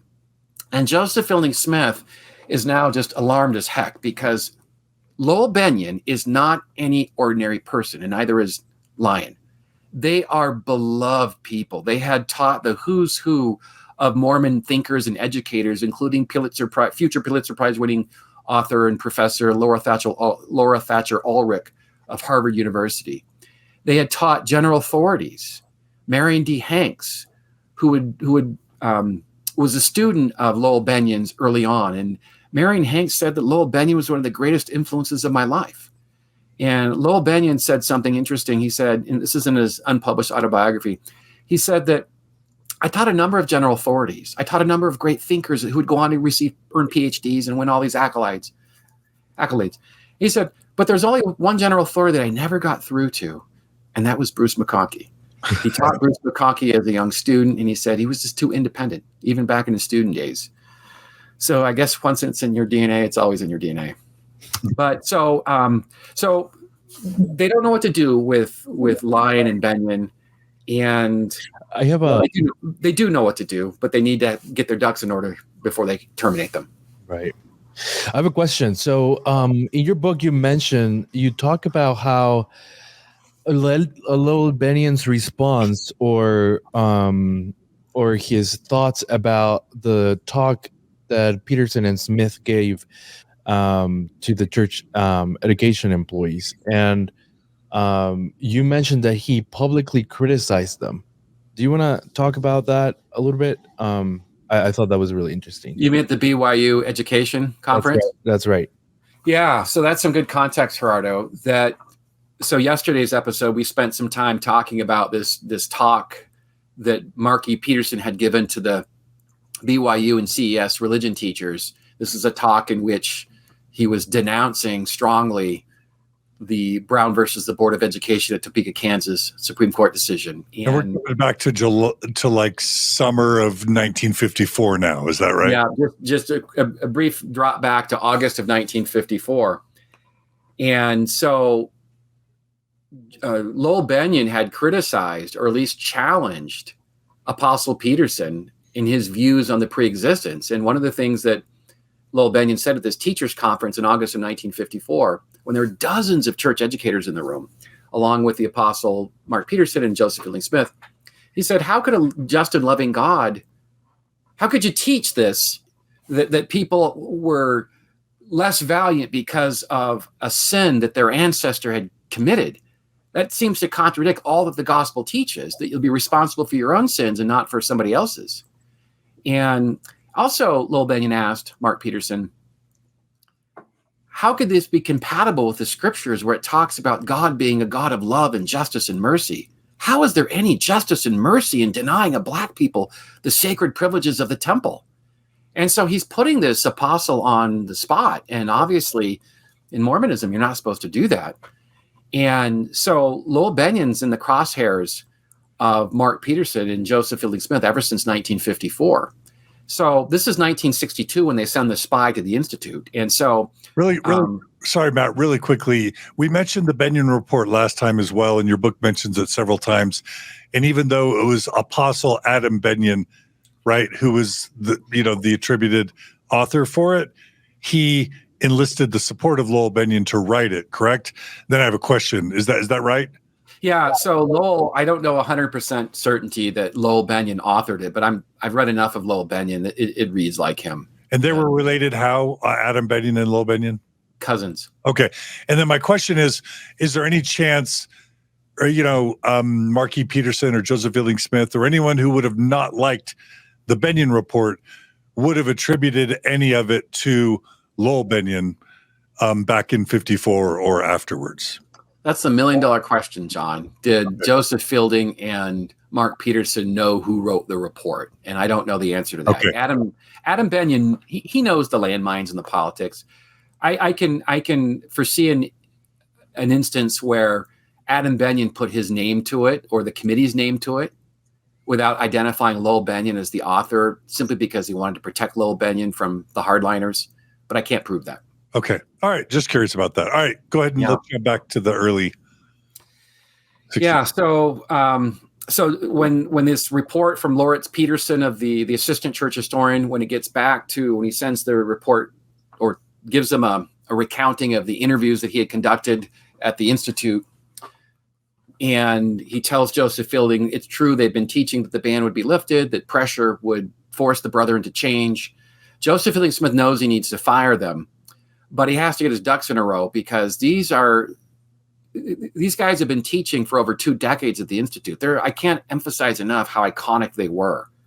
And the general authorities that had been students at the U back in the day, they would often, like Marion Hanks, recognize Lowell Bennion and Edgar Lyon as transformative voices in their life. And a whole host of Mormon intellectuals would claim Lowell Bennion and Edgar Lyon as heroes in their life. And so anyway, they're just an institution, and you just can't fire these guys willy-nilly. You've got to get your ducks in a row. So one of the things they do next is there are 2 lower-ranking general authorities who used to teach in the church education system with Lowell Bennion and Edgar Lyon and others. And this is now Boyd Packer and Theodore Tuttle. So they taught in the church education system for a while, and then they got called into the Quorum of the 70.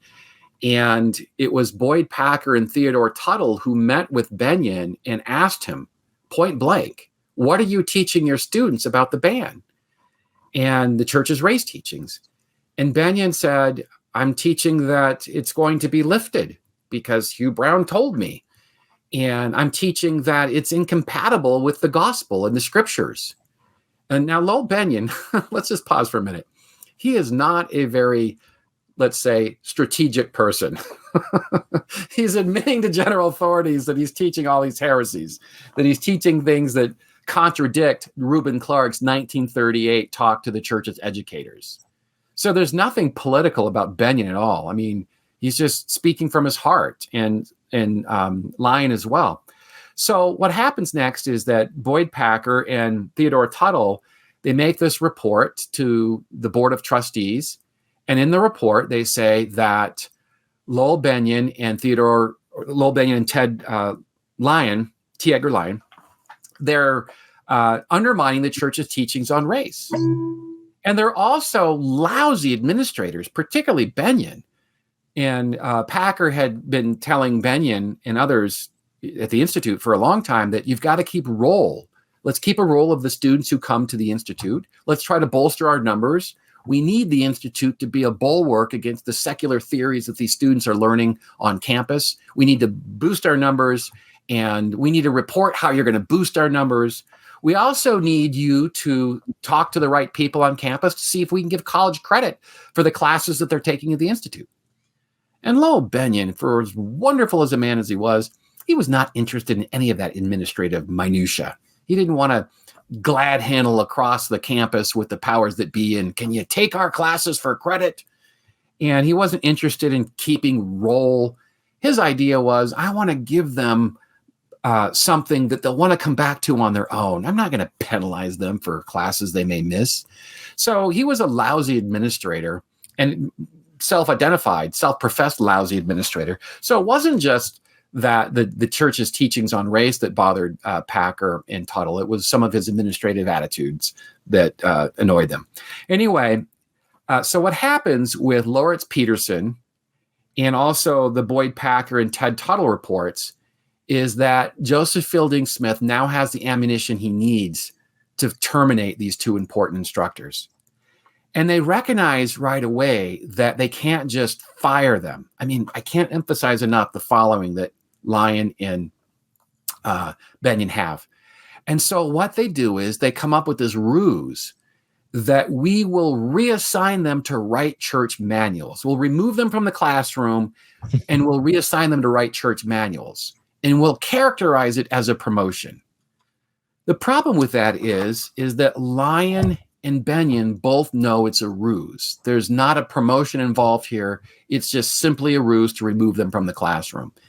And when they get the pink slip in the summer of 1962, Lowell Bennion and T. Edgar Lyon, they're not given a reason why they're removed. They're not told why. And so they demand a meeting with the chancellor of the church education system, a man who also doubles as the president of BYU. And this is Ernest Wilkinson. I can say more about him in just a second. But Ernest Wilkinson says, I don't know why they fired you. That's not true. Wilkinson knows. But he says, with characteristic understatement, it may be a thought of some of the brethren that you were a little too liberal in your attitudes. And so they weren't happy with Wilkinson's view that, we're not sure why they fired you. They turned to his deputy, a man named William Barrett, who was like the vice president of the church education system. And he says the same thing. I'm not quite sure why. Maybe you're a little too liberal. They're not really giving him a direct answer. And Bennion and Lyon are upset. So they demand a meeting with the board. And the board agrees to give these two high-profile educators a hearing. But at the last minute, Boyd Packer intervenes. And he tells Joseph Fielding Smith that why would we give them a hearing? Nothing good would come of it if we give them a hearing, because really what's going to happen is they're just going to air their grievances and nothing will change. So anyway, one of the things that I learned about Lowell Bennion is that in public, he'd been asked over the years about his termination from the church education system. And he, unlike Lyon, who agreed to write the church manuals to keep his employment, Lowell Bennion was just so bitter. And he was bitter that David O. McKay didn't come to his defense. He was bitter that other authorities with whom he was friends didn't come to his defense.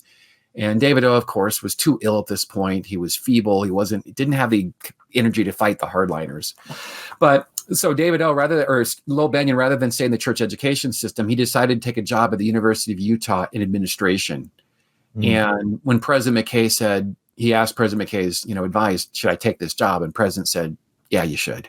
And that really hurt Bennion because he thought that the president would basically implore him to stay in the system, teaching religion or some capacity, but that wasn't the case. Anyway, but so in public, Bennion would always say in interviews over the course of his life that, I'm not bitter by this. I've accepted it. It's okay. And he was bitter about it. In private, he's writing his friends. I've faithfully taught 26, 27 years in the system. They didn't even have the decency to tell me why I'd been fired. And he was really, really upset by it, as one can imagine. And also, T. Edgar Lyon was upset by it.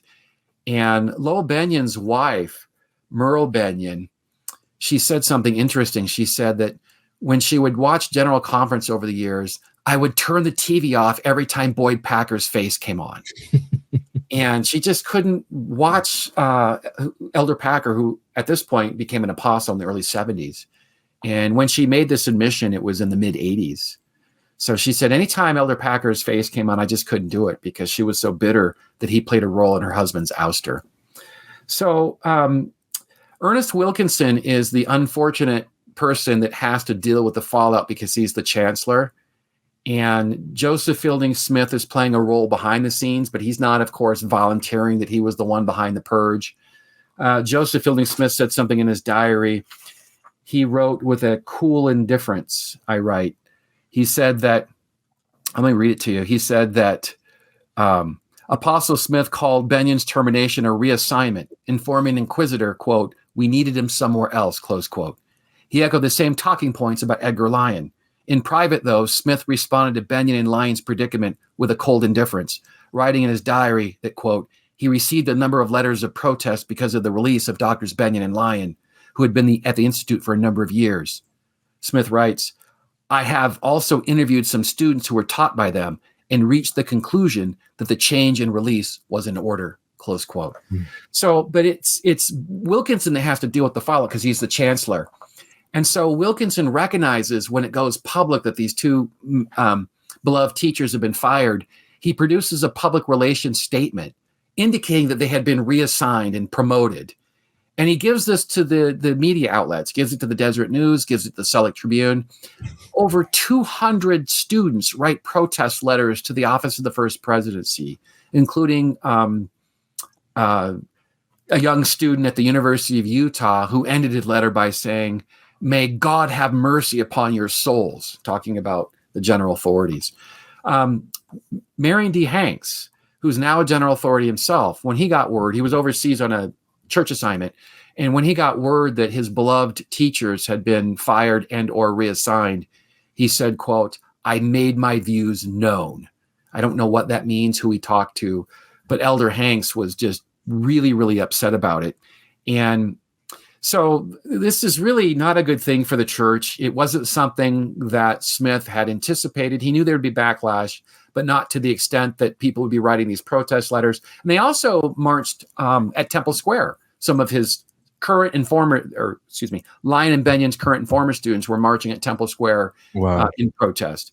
So, it's really a pivotal moment because the church decides that they want to enforce Clark's 1938 address, that if you don't toe the line on our core teachings, there is no place for you in the system. Yeah. And what year did David do you know what year David O. McKay protected Sterling McMurrin relative to when David O. McKay chose not to protect Lowell Bennion? Do you know the years for both of those events? Yeah. So 1952 was the famous meeting with Lee and Smith. Okay. And then David O. will protect McMurrin up until the day President McKay dies in January of 70. I mean, given his health. Yeah. So they're trying to go after him several times because McMurrin gives a series of high-profile addresses to the NAACP, at least two anyway. Yeah. I wanted to ask you about that one. Really quick before you do, I guess if this is 62 when Bennion gets booted, McKay could have defended Bennion if he wanted to. He wasn't. He could have. I mean, he did have health issues that year. There's no question he could have. But in my reading of the documents, McKay was already doing battle with some of the hardliners on evolution. He was doing battle with them on some other issues, and it was just simply a function of picking and choosing your battles. Okay, go ahead, Gerardo. I wanted to ask you because you're right about that first talk. Sorry, that Sterling McMurrin was going to give at NAACP, and you talk about how the brethren are really scared about what he's going to say, even to the point that they send spies to the talk. Is that correct? Did I get that right? Yeah, I'm glad you asked about that, Gerardo. Just to give people the timeline, now we're jumping back into the 50s again, right? 1960, just a couple of years before Bennion fired. Okay. Yeah. So the question is Gerardo's asking is about a high-profile address that Sterling McMurrin had given to the NAACP, and this would have been in 1960. And the NAACP was a civil rights organization that had popped up in the early 20th century to protest against lynching. One of its founders was the great African-American sociologist W.E.B. Du Bois. And so its whole existence was to push for racial equality, to push against lynching, to push against Jim Crow laws, segregation. So Sterling McMurrin, this white Utah man, is a member of the NAACP. And they invited him to speak at their regional conference in 1960 because he is an outspoken critic of the priesthood ban. And a number of the members of the NAACP, they're not Latter-day Saints. And otherwise, they don't really give a fig about LDS teachings on race or anything else. But they perceive that the LDS teachings on race are a great barrier to the racial discrimination they feel when they apply for jobs or when they apply to, buy a house and move into a certain neighborhood. And of course, the presumption is if you think that Black people are cursed, you don't want them to be your neighbors. And you certainly don't want them to be your marriage partner or your coworker. So lots of racism going on. And so when the NAACP, when they learn that they have a kindred soul in this very intelligent man, Sterling McMurrin, they invite him to speak to their group. And so the word gets out that Dr. McMurrin is going to address the NAACP. And so Joseph Fielding Smith of the church historian's office will send his assistant another assistant. So we've talked about Lawrence Peterson being his assistant, but here's another one named Thomas Romney. He tells Thomas Romney, I want you to go to keep an eye on McMurrin. Take notes of what he says. And the First Presidency dispatches a man named D. Arthur Haycock, their secretary. They too want to know what McMurrin's up to. So this is really, an extraordinary moment, because they know that because of Dr. McMurrin's formidable gifts, that he could cause a lot of headache for them on what they call the Negro question. So they send him to monitor his talk, and there's about 150 people in attendance. It's at a Baptist church not far from Temple Square, the church headquarters in Salt Lake. I mean, maybe a mile and a half apart. I mean, they're really close. And I'm going to read a couple of things that he says during this high-profile speech. Yeah. He always spoke extemporaneously. He never had notes. And that's difficult for a historian like me, because I want to see the transcript. So I might tell your audience that the only reason why I'm able to write about this particular speech is because of Thomas Romney and D. Arthur Haycock took great notes. That's fine. And I also should tell you that they cleared the notes with McMurrin. I mean, they weren't hiding anything. They said, hey, we were there. We took notes. We're going to report back to the brethren what you said. Can you look over our notes and make sure they're accurate? And McMurrin, I mean, that's the kind of integrity that he had. He said, sure, be happy to. So, and then later on, he gives another speech to the NAACP in 1968. It gets published, so I don't have to go through somebody else's note-taking prowess to determine if it's accurate. I can see the transcript itself because it's published. But in 60, it's not published, and he starts out by saying, I feel very keenly the situation in which the Mormon people find themselves. This is McMurrin, a longstanding member of the church, entertaining a religious doctrine of racial discrimination, which certainly is unworthy of a church and unworthy of a religion, and I believe myself unworthy of what is in many respects the praiseworthy and great tradition of the Mormon church.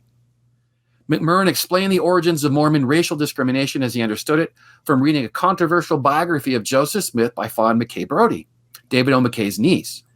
McMurrin explained, echoing Brody, that the band began in Missouri after Latter-day Saints migrated there in the 1830s, when the slave question was very intense in that state. The Saints had to convince Missourians that they didn't oppose their pro-slavery policies. To accomplish this, they instituted a priesthood ban for people of African heritage and incorporated harsh rhetoric towards Negroes, as he puts it, into their theology. McMurrin closed the address with a tantalizing detail that must have greatly unnerved the First Presidency and Apostle Smith. The philosopher said that, quote, there is far more of a liberal attitude on the Mormon race question than most people would expect, end quote.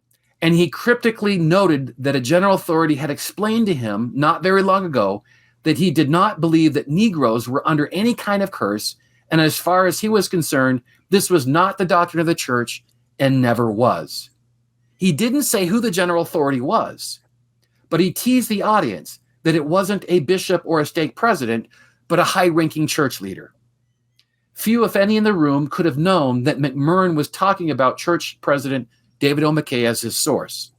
That disclosure would come years later, but for now, McMurrin was simply content to let his audience know that not everyone in the high church leadership believed in the sanctity of the band. So a couple things to note in this address, that Sterling McMurrin argues, he's borrowing Fawn Brody, this famous book on Joseph Smith that she had published in 1946 that drew national acclaim. He's arguing that the priesthood ban began in Missouri because the Mormons had to appease these pro-slavery Missourians. And what a better way to appease them by saying, hey, look, we don't like black people either. We have this policy that bans them from the full privileges of our church. So McMurrin's buying into this. And I should just add parenthetically that scholars don't believe this today. This is just not accepted. There's so many holes in this Missouri thesis, as it's called, including the fact that Joseph Smith ordained black men to the priesthood. Right. But McMurrin did not know that. And so he adopted the Fawn Brody position, lock, stock, and barrel, shares it with the NAACP about how the band began. And then, of course, most instructively, he teases the audience that I know somebody in the high church leadership who does not believe that this ban is a doctrine. It's merely a policy. And of course, he's talking about David O. McKay, because it was McKay who told McMurrin just after the Bennion report was issued in the spring of 1954, so 6 years earlier, that this is a policy, not a doctrine. And McMurrin had tried to get him to acknowledge that publicly in the spring of 54, but President McKay said he couldn't, of course, because of the hardliners. So now he's got this great secret that he's now letting out into the public for the first time. And the NAACP members, I'm certain it goes right over their heads. They're not LDS. They don't really know the distinctions between doctrine, policy, practice.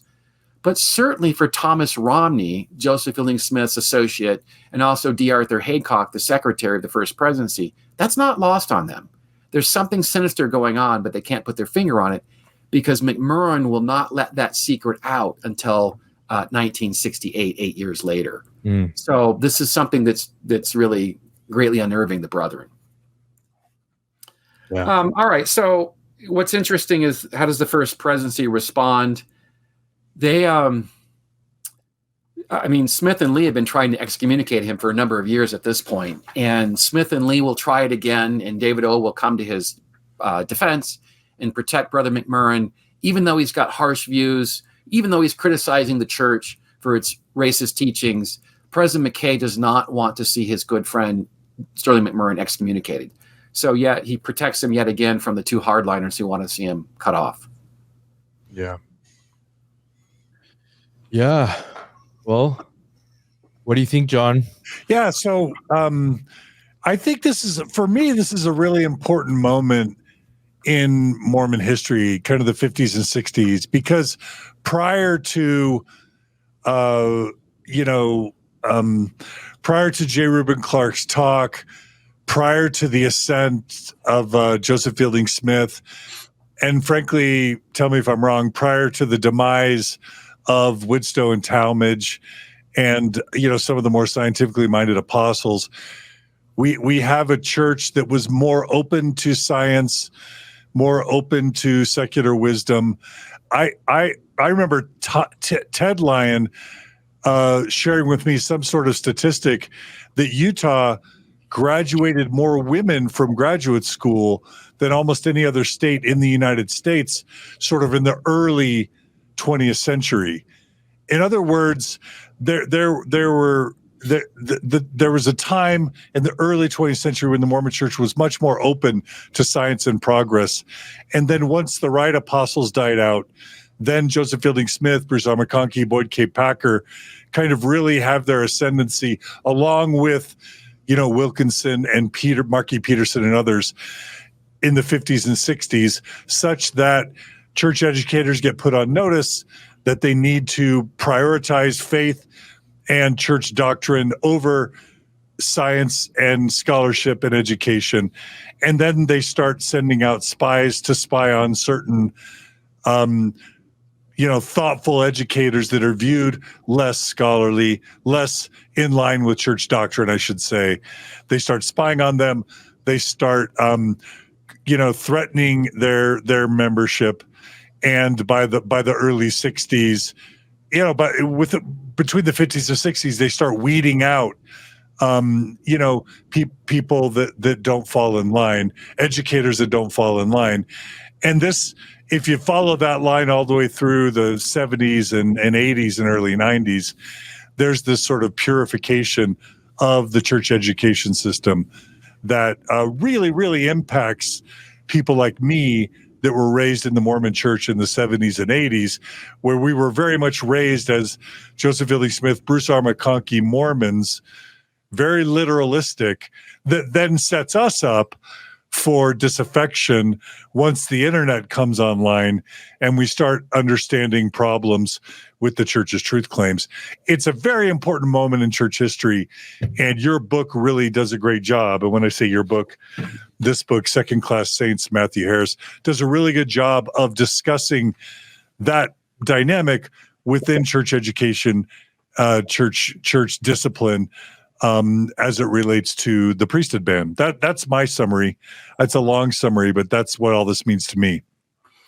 It also means something additional. to this larger story, it certainly affects people like you, John, and others.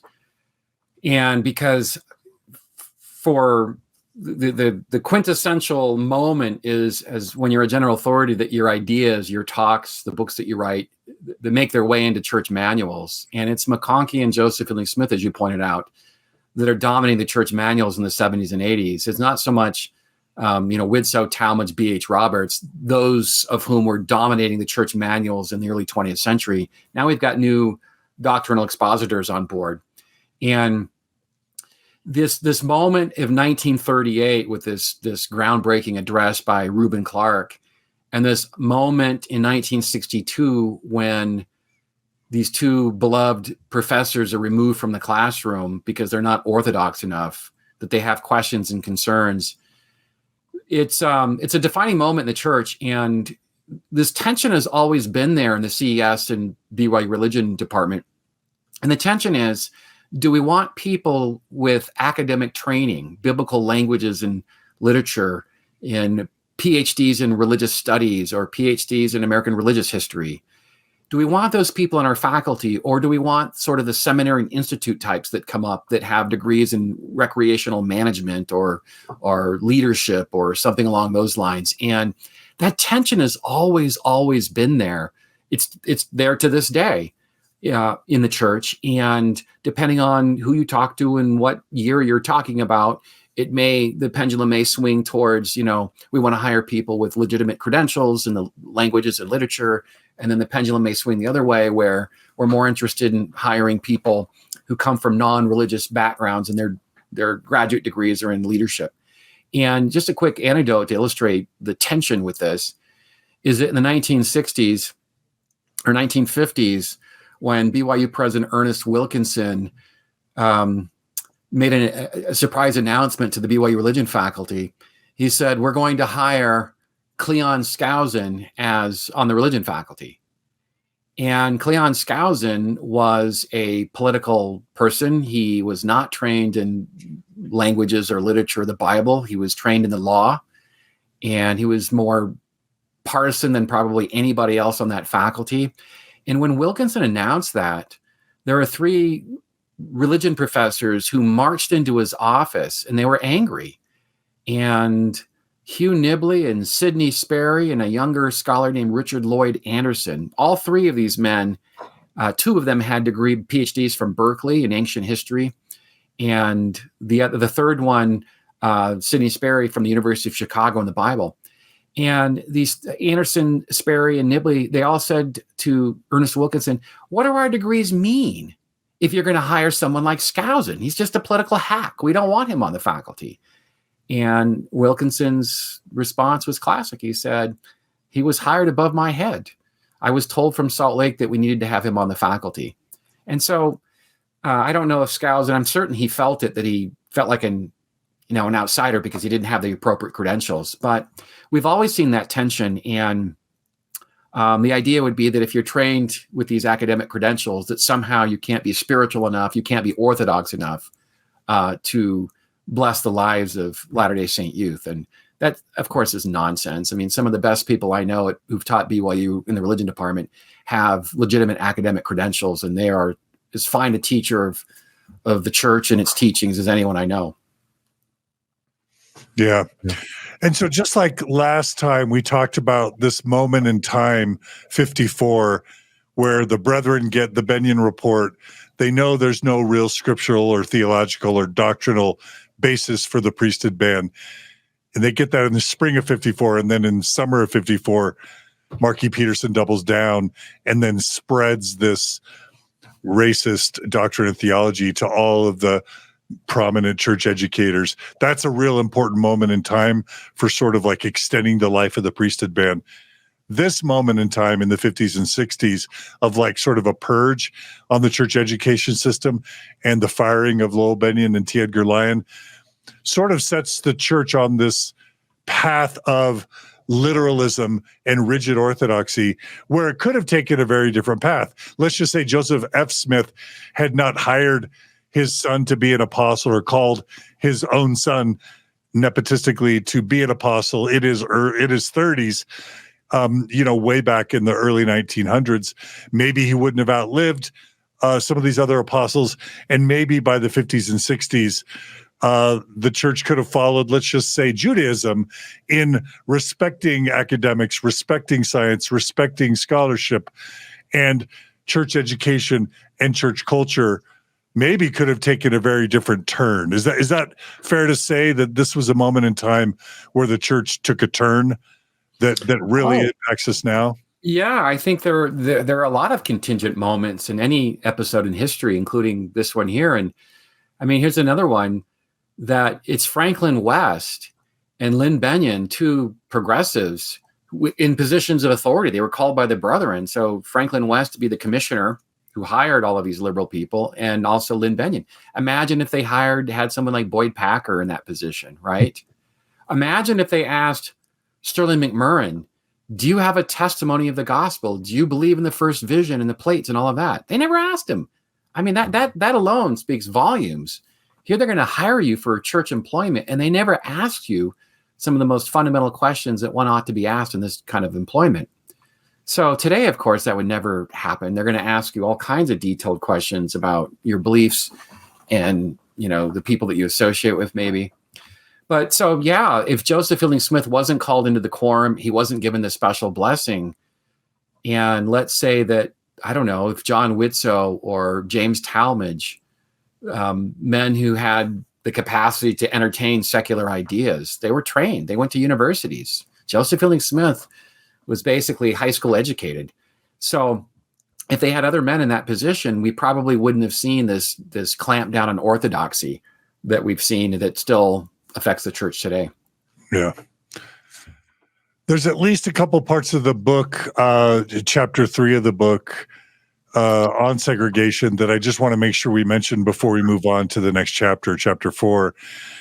Can you talk about the news articles that broke out? I don't think we talked about this last time.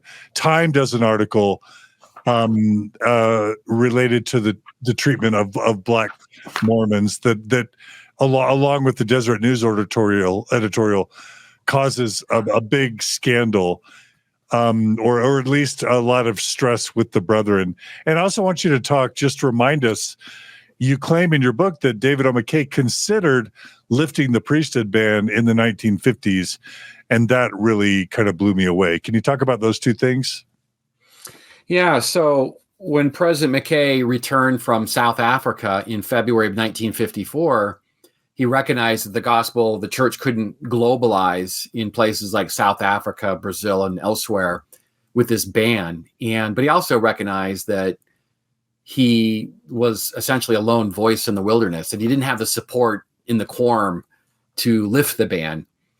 And he also was a student of history, as would be Spencer Kimball, who would ultimately lift the ban, that if he did it unilaterally, McKay did it unilaterally, lifted the ban, just like Wilford Woodruff did with the 1890 Manifesto, the result would be that it would create a schism within the Quorum of the 12, which it did with polygamy, and also create a schism in the church where people didn't want to be told that they had to essentially abandon their wives and their families.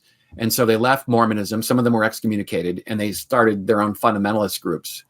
And so McKay was worried that if he announced, a revelation or some kind of doctrinal change or policy change unilaterally, it would have a similar effect among the quorum. And so he was too astute to do that, and recognized that he would have to have the full support of the quorum.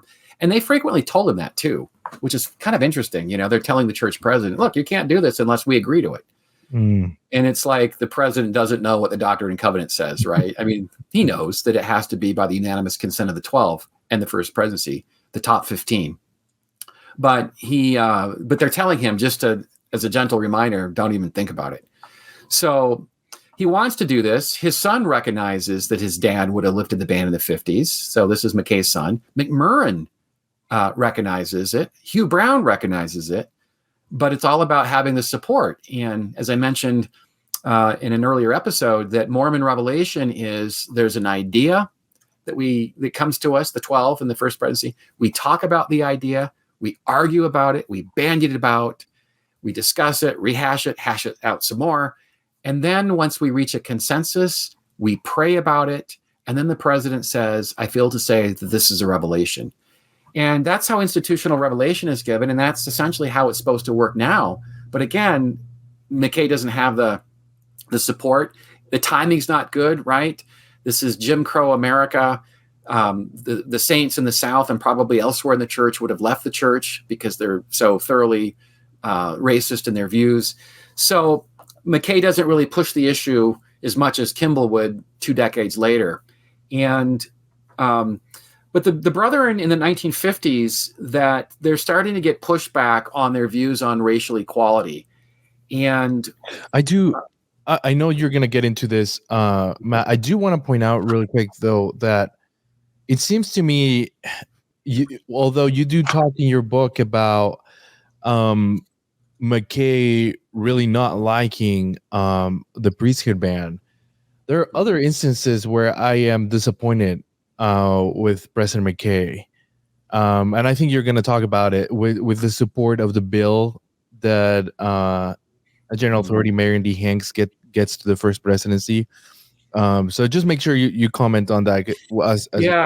Yeah. So I know this is hard for people to maybe understand, because it's easy for one to say, oh, President McKay's he's progressive in his views on race. He's not. He's not at all. I mean, he wants to lift the ban in the spring of 54 because he's convinced by the Bennion report that it's not scriptural. But also he's pragmatic. He recognizes that it's stifling the church's growth abroad. But he's not progressive racially. I mean, there's a number of things that disappoint me with President McKay, frankly. I mean, one quick instance where it was asked by, I don't know, I think a bishop, President McKay, there's this Negro, as he put it, in our ward. Can we have this Negro speak to our ward? We understand he can't have the priesthood, but can he at least speak? He's a good man. President McKay wrote back, no, we don't want our members to think it's okay to take instruction from a Negro. Wow. And I read this letter and I'm just crushed. I'm thinking, oh my goodness, you'd hope for better. And in 1957, there's an important Civil Rights Act that's proposed. And it's the first Civil Rights Act past its Reconstruction, the period after the American Civil War.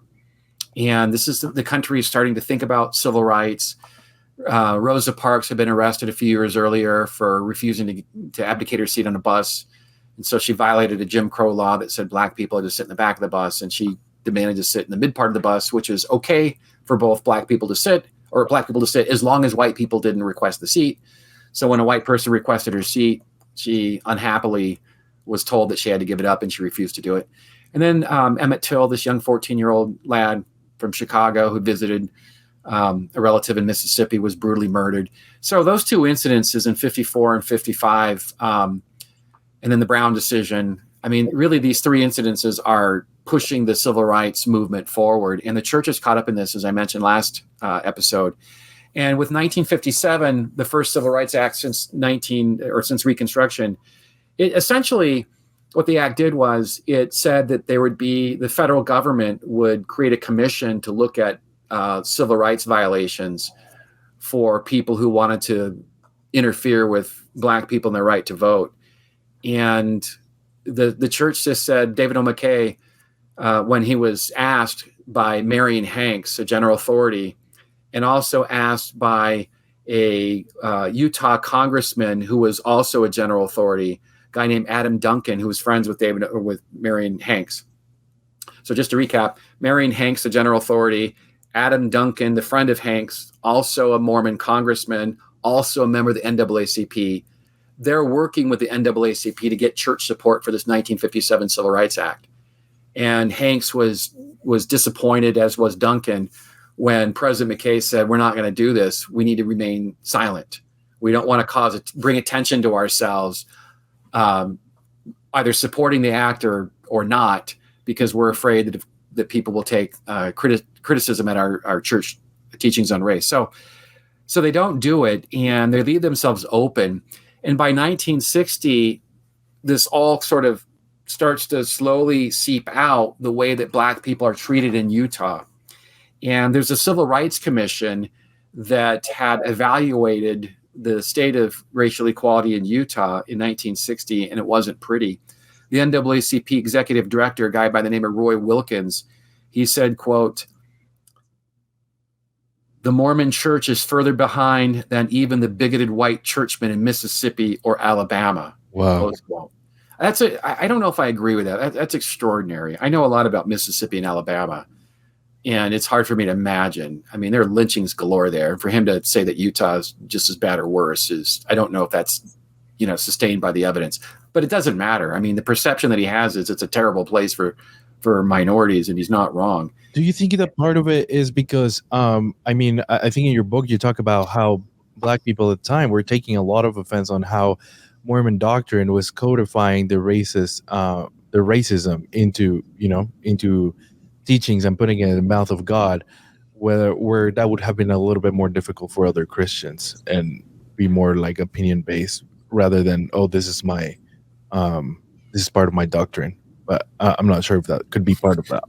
Well, no, unfortunately not. I mean, Mormons are not unique in this. I mean, Protestant Christians, especially Southern Protestant Christians, I mean, they are thoroughly this is their doctrine too. They're using the Bible to justify it. And because it was so thoroughly codified into their own theology, it'll take in the 1990s, there's a number of Protestant Christians that will apologize. So it wasn't just a belief. I mean, they really thought it was doctrine, and they thought it was grounded in Scripture. And that's what would lead them to apologize in the 90s. Yeah. Yes. And sadly, the LDS Church does not apologize, but I'm sure we'll talk about that. Yeah. All right. So let's go back to the advisory report that the Commission on Race and Civil Rights. So these are federal authorities from the NAACP, and they're doing this. They're not federal authorities, they're national authorities. So they're from the NAACP's national home office. They're not local chapters of the NAACP. So the national office representatives come to Utah, and they say a couple of highlights about it was they conclude that Jews, Greeks, and Japanese were treated well in Utah, but that Indians, Mexicans, and especially the Negroes were routinely discriminated against in housing and education. And then here's a quote from the report. "The Negro is the minority citizen which experiences the most generally widespread inequality in Utah." Adding that the Negro is simply not given any kind of equal chance to compete for the jobs for which he is qualified. And irrespective of his personal habits or his ability to pay, he simply will not be allowed to buy a decent home, close quote. And then the report tries to understand why it is that Black people in Utah are treated so poorly. And this is what they come up with.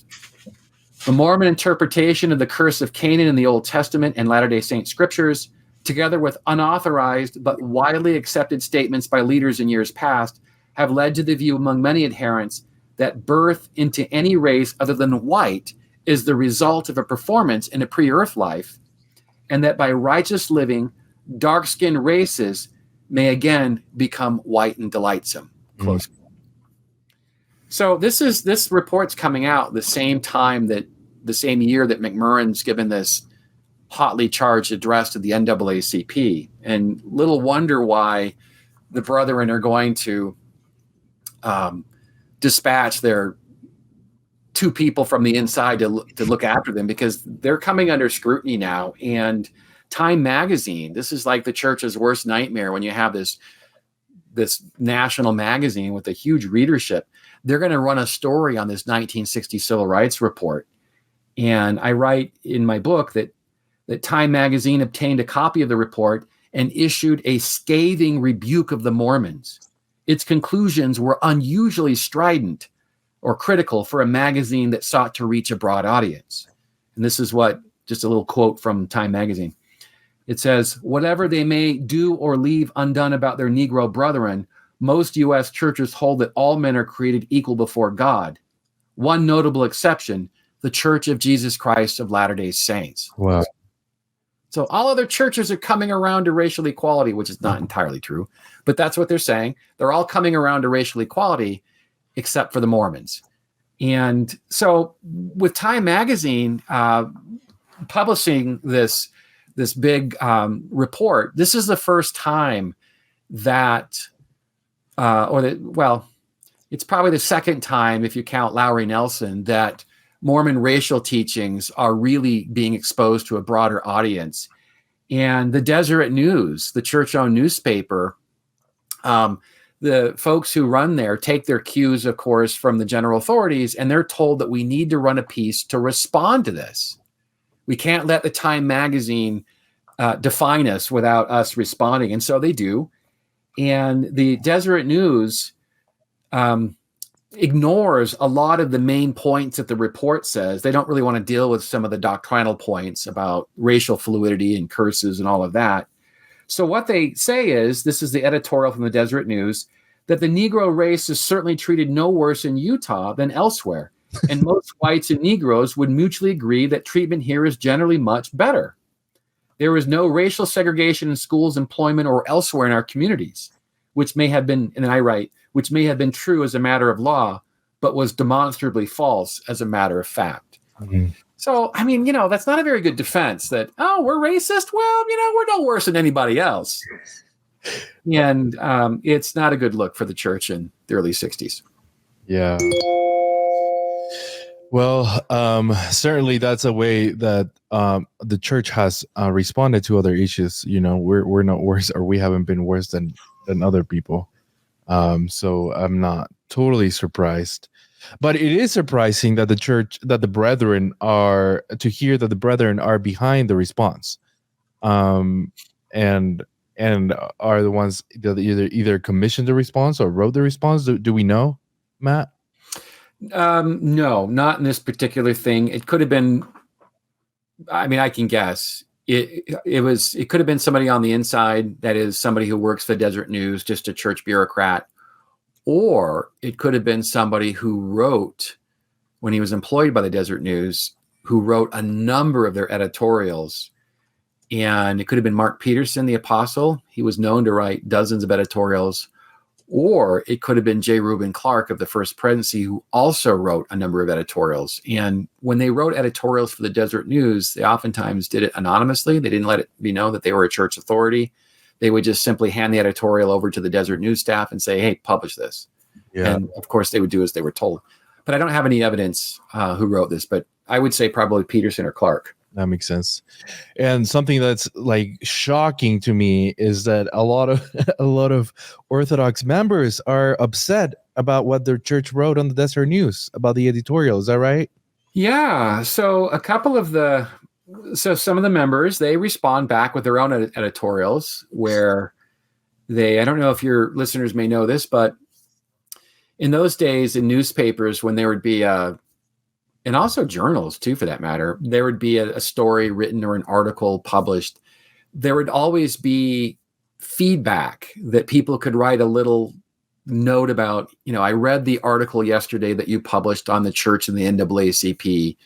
And it might be a paragraph or two. I mean, the word limit's pretty small, but they would often publish those in a subsequent edition of the newspaper. I don't know. I don't think they do that as much today, just for a lot of different reasons, time constraints, space constraints.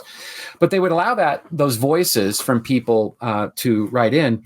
And so the saints wrote in when they read this editorial in Deseret News, and also when they read the Time magazine piece. And one of the women who writes identifies herself as a Mrs. Peterson, and she calls the First Presidency's office, and she left a long and rambling message with J. Reuben Clark, his secretary, Rowena Miller. Peterson groused, quote, that there is a large group of people who are very much upset at the Deseret News editorial because this will invite Negroes into the area, and all they are interested is in intermarriage. And so just to kind of put that in context, the church is defending itself in the Deseret News editorial that, hey, look, we're not that racist. We're actually all right. Yeah. And now you have Sister Peterson. I don't think it's Mark E. Peterson's wife, but it would be comical if it was. But one could imagine that it was, based on that fictional piece that we talked about yesterday that she wrote defending her husband. But anyway, Mrs. Peterson writes in, I'm really worried about this. If we're too racially progressive, we're going to invite Black people to our area, and that'll lead to intermarriage, and we can't have that. Right. And another one that was really interesting was a letter to President McKay that left me really disappointed with his response and what he did with that letter. It sounded a lot too familiar with a letter that you probably won't be able to comment about this if you don't follow what's happening. But Elder Oaks recently read a similar letter at a BYU address of apparent concern about what's going on at BYU with LGBT issues. But this sounded remarkably similar to that to this letter that Elder Oaks read. But do you want to talk to us about that letter? Yeah, I'm familiar with the Oaks letter too. Usually, the parallels here are remarkable. That the squeaky wheel gets the attention, right? Yes. And so, so this letter, just to preface it a little bit, the Brethren had, in the 1950s, they had been getting word from concerned Latter-day Saints that the church was being a little bit too cozy in its views on race. And for example, the Deseret News had published a picture of a white, a brown, and a black kid on one of its picture headings.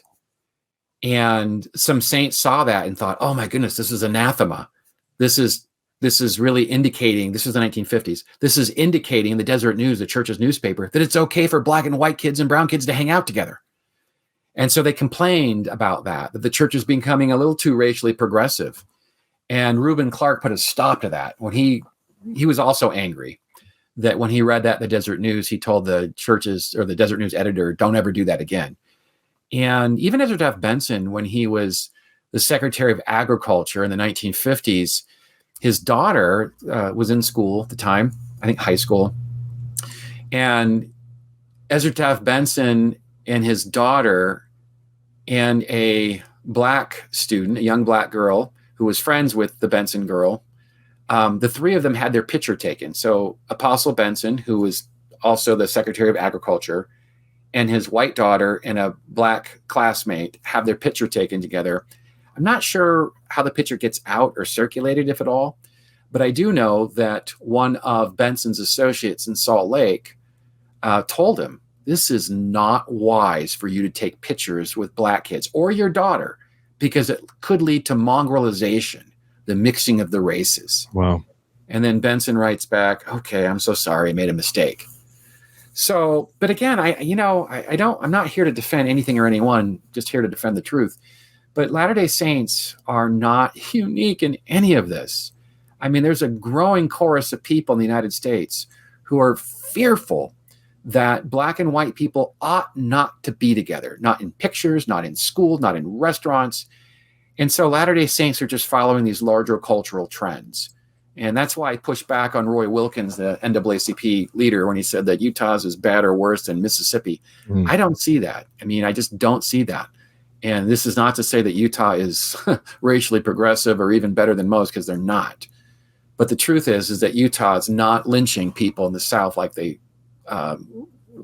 lynching people in Utah like they were in the South. And they don't have sharecropping in Utah like they do in the South. And so the South has its own unique issues that Utah is not burdened with, even though there's a racist theology here that, of course, makes black people, both members and non-members alike, uncomfortable. Yeah. Yeah. And just going back just a little bit to the letter that President McKay received, the reason why I think this letter was significant was because he will make copies of it, right, and pass it around at church headquarters, telling church employees, make sure this doesn't happen again. Yeah. Do you want to read maybe, Gerardo, a little part of the letter that may interest you? Yeah, I think it's on page 86. John, it says, disgruntled, there we go. Latter-day Saints also made their voices heard. This is what the letter said. Many of us are becoming confused at recent trends in some of our church literature, namely the publication of pictures depicting Negroes mingling with whites socially. She objected to two pictures published in the church magazines, one depicting a little white girl and a smaller Negro boy, and another showing young people lounging in picnic fashion on the grounds, a Negro among them. The anxious woman piled on. Too many of us are being led astray. Recently, I assisted in a hospital with the delivery of a baby to a beautiful blonde white girl. Soon into her room walked a tall Negro. I tried to usher him from the room. She assured me that he was her husband. Within a few days, her little baby acquired the deepening gray of his father's race.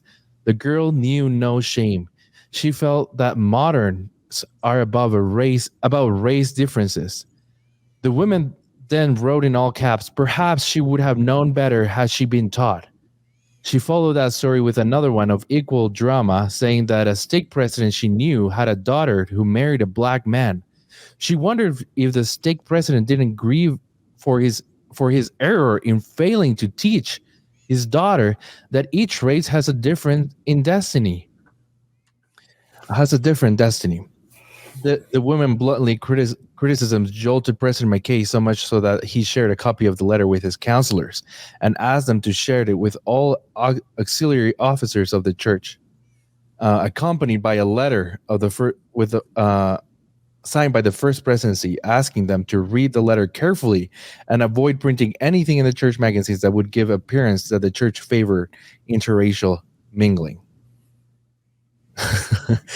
What do you think about that, John? I saw a lot of stars in there. Yeah.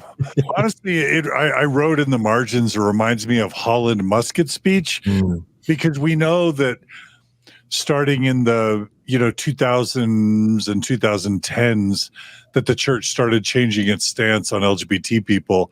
And then with all the backlash about LGBT youth suicides and LGBT youth homelessness in Utah, with Dan Reynolds' movie Believer, with Tyler Glenn, with all the podcasts coming out about, again, LGBT suicide and problems, the national negative media exposure, that the church started becoming more progressive as it related to LGBT people. And then just a few years ago, we learned that several parents of BYU students are starting to share a backlash with church leaders, saying the BYU's become too liberal, the BYU is becoming too LGBTQ affirming, which in my understanding leads to Elder Holland giving that really deplorable talk where he asks basically BYU employees to pick up their muskets in defense of church doctrine, and which was understood to mean against being too LGBTQ affirming. And it's that sort of back and forth that church leaderships have to walk between managing bad PR, bad public relations, and disaffection from the progressive left within the church, but also then managing backlash from the far right and trying to thread that needle, which I think is an unenviable position by anyone who's just objective. Right, Matt? Yeah, I mean, I think it's interesting how these things work. I think with speeches, with Elder Holland, I mean, there are times when general authorities feel inclined to speak out to preserve, the purities of the church, the doctrines of the church as they see it. And there are other times where it's an assignment. You will do this, even if you don't want to do it. You're given that assignment. But with this here, I think that President McKay this letter is laying down the law that, hey, look, we can't be doing this in our church magazines, our church literature, because we're sending the wrong message that it's okay for the races to mingle. And it's something that McKay is worried about because of his own racial proclivities. But also, as I note in this chapter, that it wasn't just the Quorum of the 12 that McKay is worried about with becoming too permissive with Black and white Latter-day Saints mixing, or just Black and white people in general. I write in the book that when 1/3 to 1/2 of Latter-day Saints walked out of a church service in 1959 when a Negro from the Fiji Islands visited a Mormon meeting house in Memphis, Tennessee, it spoke to the strong prejudices of the era. And when President McKay considered lifting the ban in the 1950s, it wasn't just the hardliners in the Quorum of the 12 that he had to worry about. As General Authority Paul Dunn stressed years later, if McKay would have ended the priesthood restriction in the 1950s, there would have been a break in the church. I think he would have lost the South, Dunn noted. Yeah. And sometimes you can see the brethren, even though they have more progressive private views, in public, they would change their rhetoric to advance the narrative of the church, or depending on what's going on. You have a story there in 1960 when J. Reuben Clark was talking to mission presidents and talked to them about the amalgamation of the Negroes, both in religion and biological grounds. And you say that these were strong words coming from him, because he particularly had expressed sympathy before for people who were part, as he called them, part Negroes. And he had tried to even get them ordained to the priesthood some 10 years earlier, but now he's coming hard on them. So you can see how they change their views, sometimes, in public, to protect the church, as they see members who are really orthodox or conservative threatening the health of the church. Yeah, and the audience for this speech that you refer in the spring of 1960, so again, about the same time as Sterling McMurrin's address to the NAACP we mentioned a minute ago. But Clark is talking to mission presidents. And I'm always, as a historian, I'm always concerned about context, because nothing happens in a vacuum. Even general authority addresses today, or any era in the church, really, I mean, there's always usually a context why an authority, an apostle, decides to give the sermon they give. Could be somebody complaining, a member complaining about something. Could be something that they perceive themselves that needs to be addressed in the church from their experience. And in this case, Reuben Clark chose to address missionaries or mission presidents and basically tell them that, look, interracial mingling is wrong. Amalgamation is wrong. And he says something that's fascinating. He says that amalgamation is wrong on both religious and biological grounds. So, in other words, it's not just wrong from a scriptural standpoint, he posits, but it's also wrong because we don't want to mix the purity of the bloodlines. And I mean, this is a hardcore position, which is much different than Spencer Kimball's position, which is, marriage is hard enough. Let's have white people marry white people, Catholics marry Catholics, middle class marry middle class. That was President Kimball's line, because he was following marital prescriptive literature from the 20th century. But J. Reuben Clark's line was different. We've just got to protect the purity of the bloodstreams. And amalgamation would ruin that, and obviously curse people from the priesthood. So, but he's telling this to mission presidents, because the presumption is the mission presidents will pass it on to not just their missionaries, but also to members in their jurisdiction. Yeah. Well, we should probably start wrapping this episode up. It's been so brilliant, and I think it's so important. One thing I just want to do really quickly, just because I'm trying to imagine this happening today, but I just want to, we're going to share. Matt, did you share with us the Deseret News article that we referred to, just for Julie to be able to share? Do we have a PDF or a link to that in any way? Do you know? Yeah, I sent it to you yesterday. Okay, I'll make sure Julie gets it. Yeah. The other thing I just wanted to share was just quickly to look at this. We'll also share this Time article. So this is April 13th, 1959.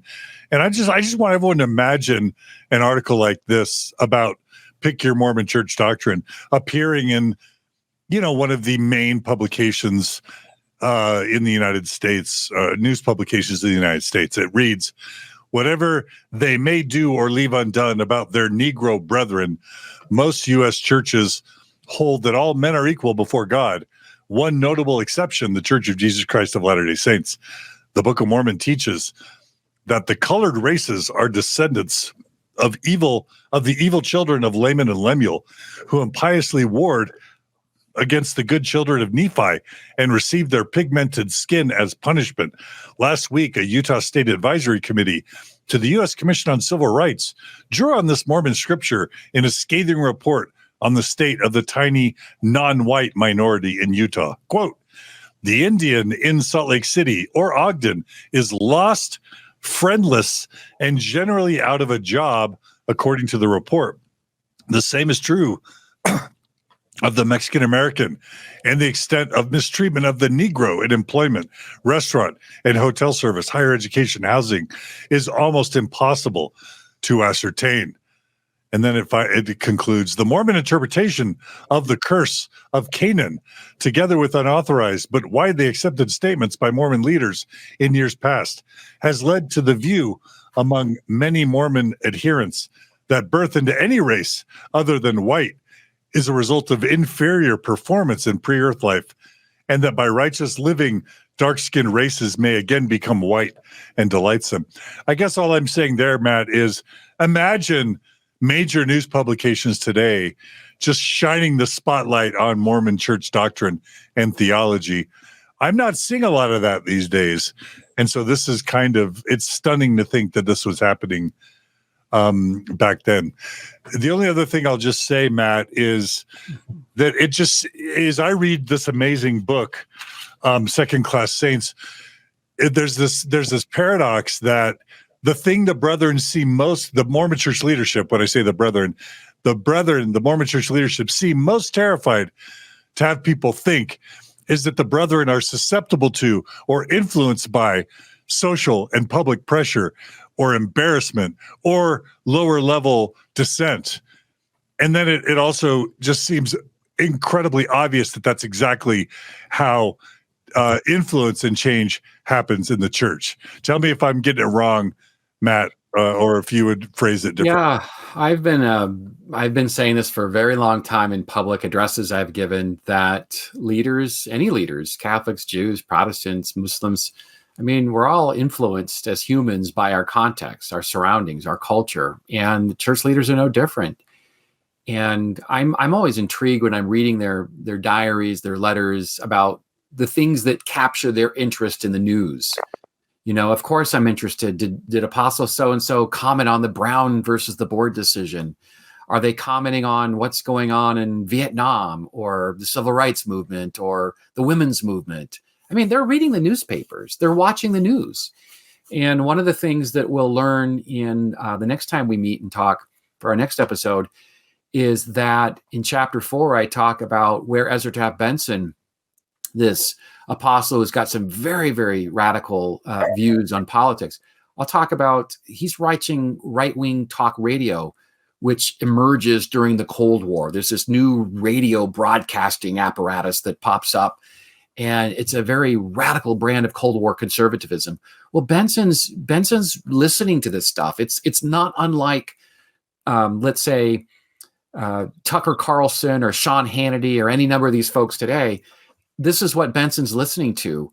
And so he's imbibing his news through that. And, you know, and sometimes Elder Benson is listening to their broadcast, and the next minute he's giving a talk, let's say the next day, to the saints, and he's just parroting back the same things that he heard on their radio broadcast.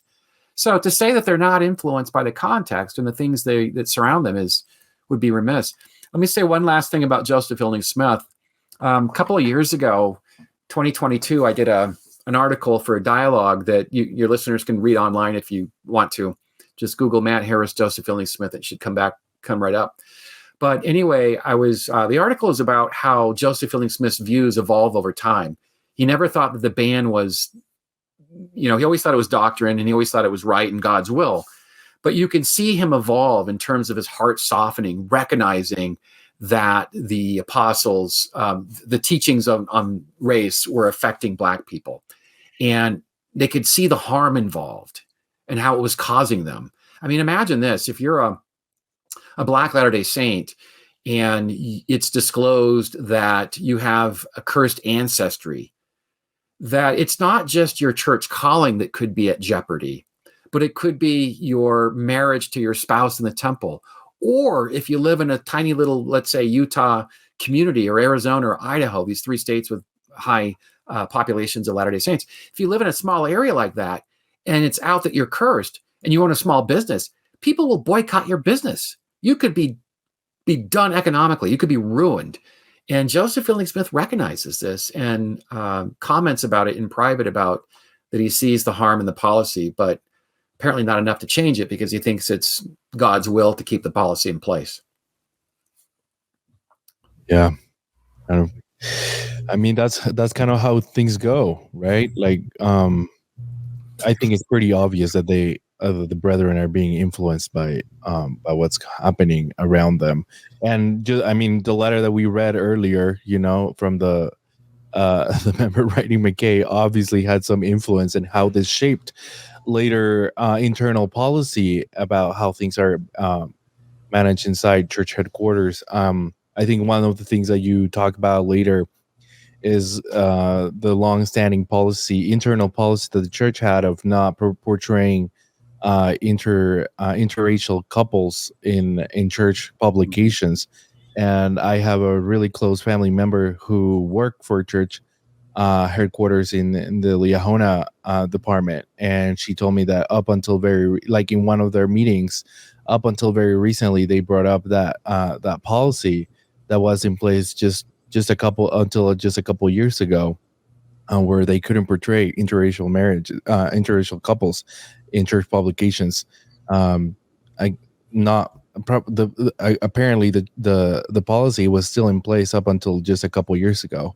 So and seeing where it all started, or where it or these instances in church history where policies like this are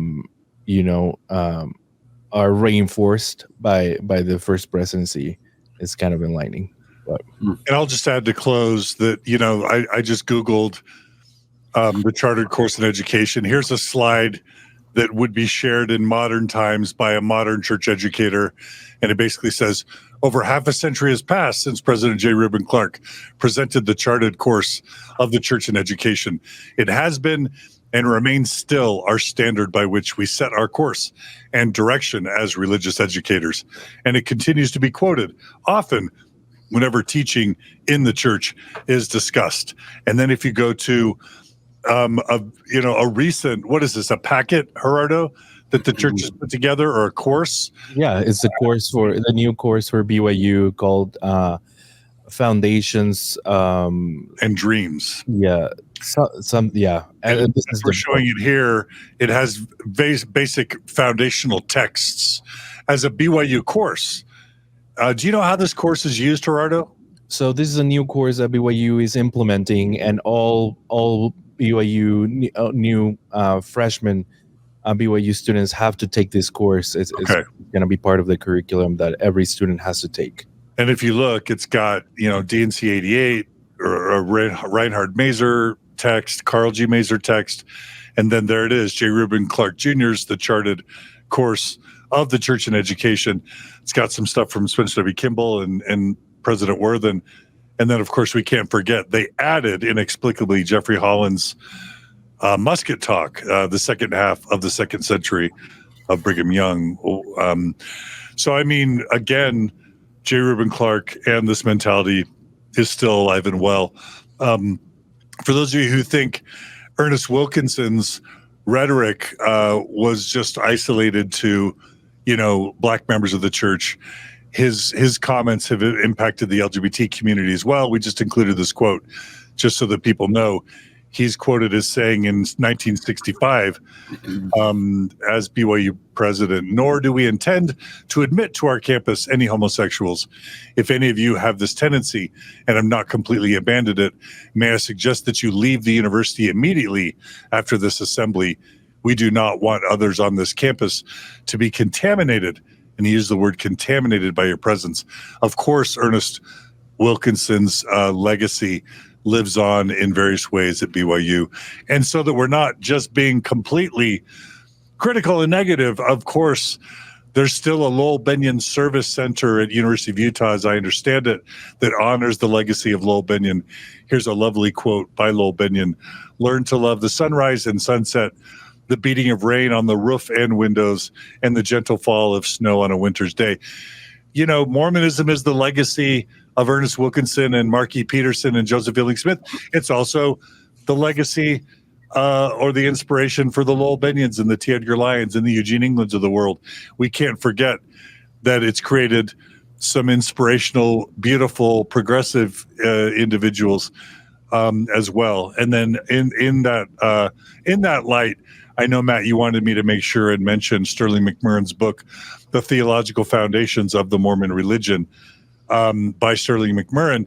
And I'm curious to see a book on the theological foundations of the Mormon religion by a guy that didn't believe in any of the doctrinal foundations of the Mormon religion. But I hear it's an amazing book. I haven't read the whole thing. Anyway, Matt, closing word. We've gone on longer than we thought we would today, but I think this is a really crucial chapter in Mormon history. So I'm grateful you took the time with us. Any final words, Matt?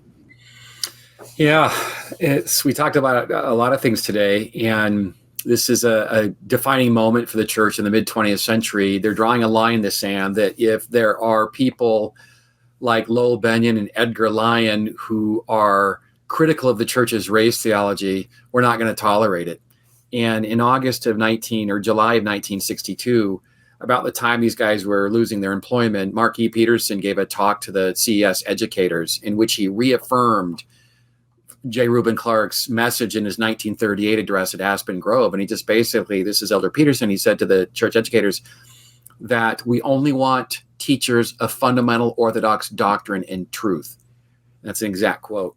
And so those fundamental teachers, of course, were people who had to toe the line on the race issue. And I might add a parallel today, since you brought it up, John. I mean, we're seeing the same thing today with CES teachers, that they have to, a litmus test is on LGBTQ, that if CS teachers and BYU religion faculty or any faculty in the church education system are not towing the line on LGBTQ teachings, then that would be detrimental to their employment, much as it was in the 60s with race. The church is feeling the heat on civil rights beginning in the mid-50s, well into the 60s, and they absolutely don't want critics in their own system carping at them over the church's race policy when they're taking fire from external critics over the church's lack of support for civil rights. All right. Well, let's just tell people very quickly what's up next. Next is chapter 4.